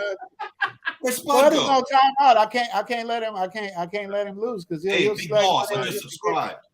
Yeah. Oh, right on. Thank you, man. Appreciate it, man. Yeah, man. You're a real one. Yeah, thank you, man. man. Conversation. Man, I appreciate you. Yeah, man. And DJ Nigga Dave, check your email. There you go. Need a God, man. Need a God. I love the giggles. It's like, oh, nigga. I need the contact for Angel. Need my contact? Yeah, man. Send it in the private chat, bro. Yeah. Straight Trump. So everybody, good people on this panel, man, you guys are more than welcome to use my connections and connect with each other. Dave's a good dude. Dan's a good dude. Dan's my first supporter. Angel's a solid dude, an actor. King and Kareem got a big butt. Big Boss to play. Kareem got a big butt. Got a very big butt. But Kareem is real though. Kareem's a real butt. Yeah, she'll tell you. But yeah, and you got to remember. Well, I ain't even gonna go there. We got to go back. Make sure y'all subscribe to Big Bass, man. He got a new channel. Make sure y'all get Bass, man. Bass. You know, because his channel was so new, we tried to look it up and couldn't find it. So that's how new his thing was. Right. So make sure y'all subscribe to Bass. Shout out to Big Bass on the beat. Yeah, show Gail and Nice some love. So I'm gonna show you how the love works. Sent it out there to you guys. Okay, I'm gonna show you how the love works. Private chat. Okay. Gail says subscribe to Big Bass. Right? Big Bass. Hold on. Big Bass. Yeah, that's my music guy. He's dope. Gail says subscribe to Big Bass. Right? Steele says subscribe to Gail. Gail says subscribe to King of Dreams. Come you on see how now. this works? You see Come how on this now. works? Everybody, Come on now. everybody shows love to everybody. That's all we care about is showing. Was it King and Dreams, right? It's the cycle of life. Yeah, it's in my Rafiki voice. Hold on. Yes. I'm gonna put. Wait. You said King of Dreams or King and Dreams? No. Hold on. I'm gonna put it in the private chat. Let me move my thing so you can see his name. King in Dreams. Dreams. Yeah. Yeah. So everybody has they thing. Look, Spud, they still talk about you. Said you went straight Trump on them. 45. Still Curry said he went 45 all day. Spud had to bounce through this. He said, I got the best word. Creative differences. Right. Nah, it was so funny. It was so funny the way Shout you out did to it. Like 45. it was like flagrant 2 up. That's it. Flagrant. He said flagrant 2. Right, but he's so old school. He don't even realize that he did anything wrong. In his mind, he's just telling the truth. Right. Hey, Rich, and it's so slow too. Hey, Rich, in my day back then, we called it what it was. That's what it still is. And if y'all don't like it, y'all can say, you know what I mean, Spud? You know, we trying to get monetized on this joint, bro. So you got to remember, you got to think of YouTube kind of like the Disney Channel. You know what I mean? In a sense. No, that's why I got to pull Corinne back.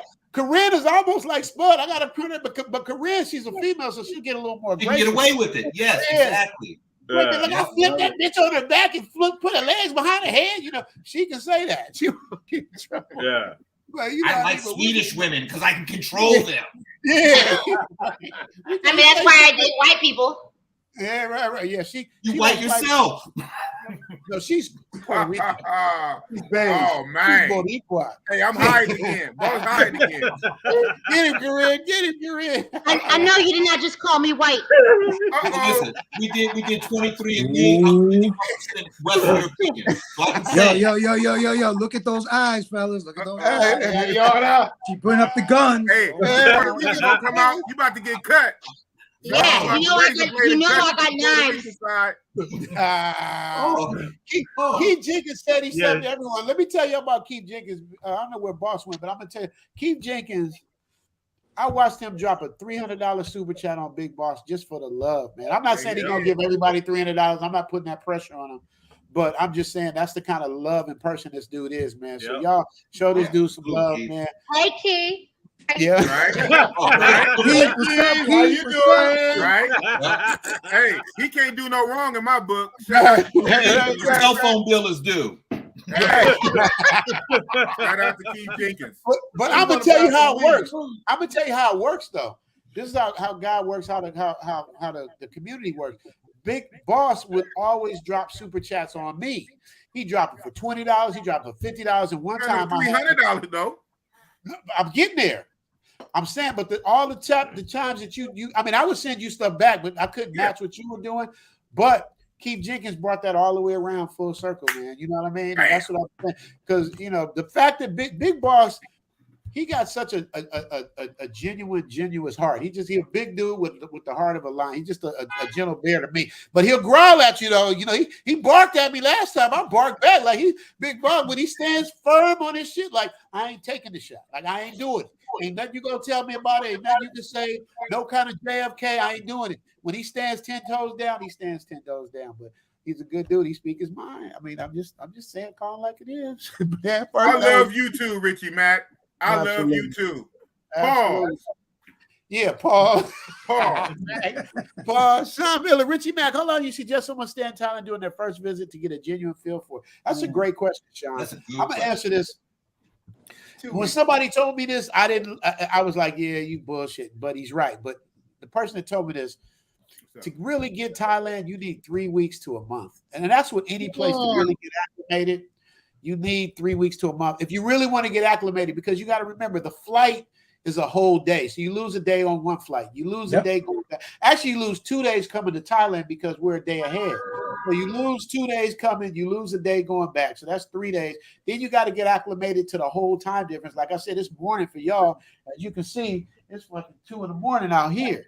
So it's a whole different time change. Everything changes. So that's like 3-4 days right there, right? Then you're going to start get acclimated to everything else. So I would say a minimum, like the absolute minimum is 10 days because you're going to lose 3 days. So you got a week, but you got to do like, I would say 2 weeks to a month if you can afford. How bad is the jet lag? That's a good question. As Boss, you tell, because I've been there for 2 years, so I wouldn't even know how to explain. Yeah. Boss, is the jet lag bad? Kinda, but I'm lazy, so all jet lag is bad for me. When I go to the jet, where I go, I get a jet lag. Man, I get jet lag going to Oakland. Don't let it be a group trip. Hey, don't let it be a group trip. Why you in a hotel sleep, man? We over here. Your boss always going to sleep. I said, hey, man, don't let go of bear. Hey, don't you know bears hibernate? I hibernate, then I get up and tear up the town. And now the boss got to hibernate. So all jet lag is bad for me, but that Thailand ain't no joke. Yeah. If you go to Thailand through Asia, you lose a day. But if you go the other way through Dubai, you land earlier, so you don't have that time. Okay, and when an American, you land, you get a 30-day visa on arrival. Go to your local Thai embassy. It's an easy process in the U.S. and get a 90-day visa stamp. That way, you're not rushed to get out. But while you're there on the 30-day, you can extend it very easily. They just pay a small charge when you leave the airport. Just take the time to go to your local Thai consulate, get the stamp, 90 days. Fly through Emirates and Dubai. They give you like a 1-day stay over. You have a day in Dubai. You smoke some hookah. You chill out on the beach, and then you continue on to Thailand. Do your 90 days. Boom, you're there. Facts. I didn't go that way because being from California, we just go right over the water. So I don't get to go to Dubai way. I know Tokyo and then Tokyo on. Yep. I know it's going to be painful because I'm traveling from the east, so it's going to be painful. But you probably go to Dubai way though. He would go to Dubai. Yeah, way, where are you located, Kings? Right now I live in Massachusetts, but I'm from Brooklyn. Yeah. So what you can do is take the Emirates flight to Dubai, and because what will happen is when you go through Dubai, you land in the afternoon. Whereas if you go through Japan, I was with my buddy. We flew from DC to Tokyo for 14 hours, then landed from Tokyo to Bangkok. We got off the plane at 1. I said, we gotta go. He's like, why? I said, because all the bars close at 3. We got to get to the bars before they close. Whereas if you go the other way, brother, through Dubai or through Frankfurt, Germany, or through London Heathrow, you land earlier in the afternoon, you check into your hotel, take a shower and a nap, and you still got the whole night at home. Okay. Thank you for that. Thank you for that information. Because because I thought I was gonna have to fly the West Coast way, like have to go through California and then that way. Okay. That's the Dubai or Abu Dhabi, Emirates or Etihad Airways. You're gonna love it. Yep. Absolutely. Get rolling in Thailand. 3 days jet lag. There you go. Delbert said it took a month to get rolling in Thailand. 3 days jet lag. 3 days. 3 days. Everybody different. Yep. Everybody different. Yeah, and if y'all feeling good in your heart, y'all can donate. You know what I mean? Help your boy out. I don't keep those up too long. Why am I echoing? Am I echoing? Okay, I thought I was echoing. One of y'all doing the echo. 90 day at the airport. Okay. Can we get 100 likes? Can we get 100 likes? I don't know how many I got right now. I can't see the likes. How many likes? 95, Richie. 95 likes. Can we get 100 likes, please? I would love 100 likes. I really appreciate it. I don't know what it means. I really don't know what it means. Boss and all them tell me, you got to do this with numbers. I just be like, I just know it's a good thing. I don't know how many I need to have and all that shit. It's engagement, and the algorithm push you out. More likes, more comments. It considers engagement. Engagement, it push you out. Engage, y'all. Engage, and you like what you're doing. Engage, you dig? So what we gonna? So I love this panel, man. I would love to have a lot of y'all who have time to make it up next week. I want to start bringing Corinne up every week, so that way people can get. Yes. Yeah, I want to. Dave, nigga, Dave too, Dave. If you got this time available, Dave, I love it, man. I just love the love and the energy that we get. Angel, man, thank you so much, brother, for coming in and setting off the show. I know I keep talking about the Jacksons and Tito, man, but your fucking work was phenomenal, and you're a phenomenal person as well, brother. So I appreciate much blessing, man. Thank you. Yeah, man. Salute we've been talking about. Yeah, Angel been hitting me up like, when we gonna do our interview? And it's like, man, I got to get you up. So I'm glad we got this, man. We're gonna click. Thanks for the opportunity. Yeah, thanks. Absolutely, man. Come on, hey, man. Corinne, let me know when you're performing. Send me a shout out. Will do. Are you in LA? No, I'm in New York. Oh, okay. So when you visit New York, let me know when you're in New York. Word, for sure. I'll come check you out. Yeah. And all my brothers out here, we are family. Remember that. Absolutely. You know how it is. You know how we do. Difference when I moved from New York to LA, like back home in New York, Puerto Ricans and blacks, we like this. We understand our culture. We know where we come from. On the West Coast, it's like a complete divide. Like it took me by surprise. I was like, okay, we definitely not the same out here. Like I was like, oh. Okay. Well, trust me, I was out there for 22 years in LA. So when I first got out there in '88, it was a big, huge. I mean, seeing all the robberies, the Rodney King, all that craziness that went down, the riots. It was a whole different flavor, a total shock. So, but it's kind of gotten better out there. I heard it's really changed because that was Republican time. Now LA is supposedly not a Democrat. So all right. Well, and with that being said, we'll let Spud have a word on that. Spud. Spud. Spud's off a timeout. You got one more word going back on timeout. Yo, but let me say this though. Let me say this before we start. Anyway, Richie, I got to go off right now. I got to go cook for mom and get her ready. But much love to everybody. I love you all. Richie, I will talk to you during the week. All right. Yes, sir, brother. Yes, sir. Yes. Shout out to Ed, my guy. We about to shut this down. That's my guy, man. I haven't seen him in years, man. Just love the fact that I got the love and the support. So, real quick before we go, Spud, what's it like in LA, man? Because where we grew up, it's like a bag of Skittles. Everybody get the rainbow. Man. Yeah. Ladies and gentlemen, of course, let me see. You know me back in the day. Let me see. Creative. Still Kurt say creative differences resolved. Yeah, for now. Still Kurt, for now. We'll see.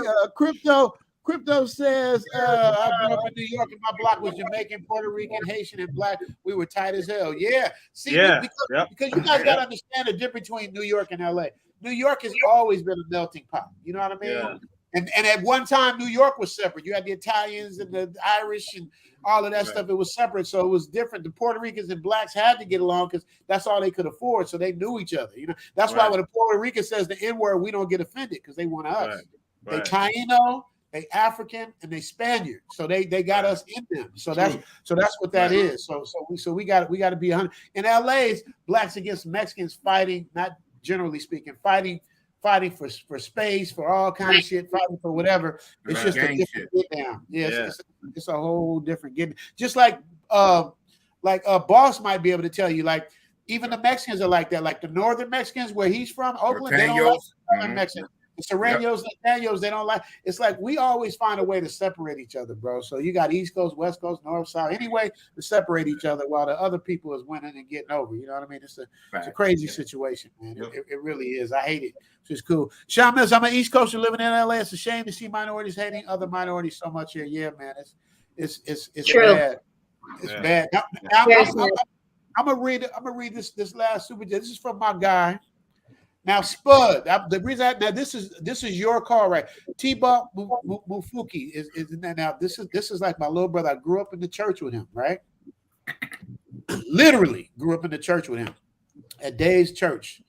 He's doing life in prison right now, right? You guys have a mutual relative, so you guys should know each other. Your mutual relative is Judge what's her name? Judge Ephraim? The judge? Maybelline. That's his auntie. T-Ball, tell us what. So do you know T-Ball? Do you know? Because y'all, because that's your auntie as well, right? Y'all y'all are related, but I don't even know if y'all know each other though. But I'm really praying for him to get out. You know what I mean? He got caught up in some BS at a young age, so hopefully he can. I don't want to end this on a downer, but this dude keeps me in good spirits when I get down, even though it's a situation. Here we go. Let me see what he say. What he say? DJ nigga Dave, blessing. Oh yeah, Dave. Where Dave? Did Dave go? Oh, Dave already left. Yeah. He's the one that told me when Dave was doing his thing. He's like, man, Dave just shot. I don't even be knowing what's going on. So, but yeah, he's a good dude, man. I wish the best for him. I don't know if you guys knew each other, but I want to do the thing. Mr. Washington, 3 blessings, brother Richie and crew. Yes. We about to get ready to sign up out here. So anybody got any last words? Career, Big Boss, Dan, King Green, Spud. Go to sleep in your luxurious villa. Go to sleep. I want to chat it up with Korean. Oh yeah, 2 a.m. Yeah, go to sleep, Rich. Yeah, man. These big old eyes is tired. They tired, but squeeze the booty. Yeah. Squeeze some thighs first. Squeeze some thighs and go to sleep. You know you finna hit that Thailand Figueroa. He gonna get. Oh man! Hey, you know he lit. He said the Figueroa strong. But I almost gonna have you on my channel, but I was gonna say, he would definitely be. He might be too real for real talk. That's what I'm saying. I would definitely tell you guys to connect, but Spud, we gotta rein him and Korean. We gotta rein him in a little bit. Korean can get away with Marcus. Rich. I got it. Me and Spud on my channel on a pre-recorded live. I'll bleep his ass out. Genius. Boss is a genius, man. Yeah. Y'all would do good. Y'all would hook up good. Spud likes to talk, and he likes to listen to him talk. Imagine if Will Smith would have smacked Spud. Imagine. Oh, that's what he would have did. If he no more Will Smith. No, I don't care where he's from. That's what he wouldn't have did. When he no. There would have been no No, more Oscars. no, There would've been no, more no, Oscars. no. We're trying to get some shit No started. more Oscars. Him and Jada would have With got perfect form. it. Him and Jada would have got it. With perfect form. Theme music. And they little And walk back. And they little Theme music. Zoom to Thailand, hope you coming too. Richie Mack, travel OG with celebrity interviews. Get your passport, let's go. This is what you need for show. Brothers in Thailand and bikini babes at the beach. If you need more, he got it popping. Caddy of the day, we golfing. Really ain't a better option. Time to travel, like, subscribe, and leave a comment. Let's connect. Richie Mack, yeah, we steady vibing. Take a journey, let's get moving, cause we zooming right to Thailand. Hey, Richie Mack, travel OG, let's go.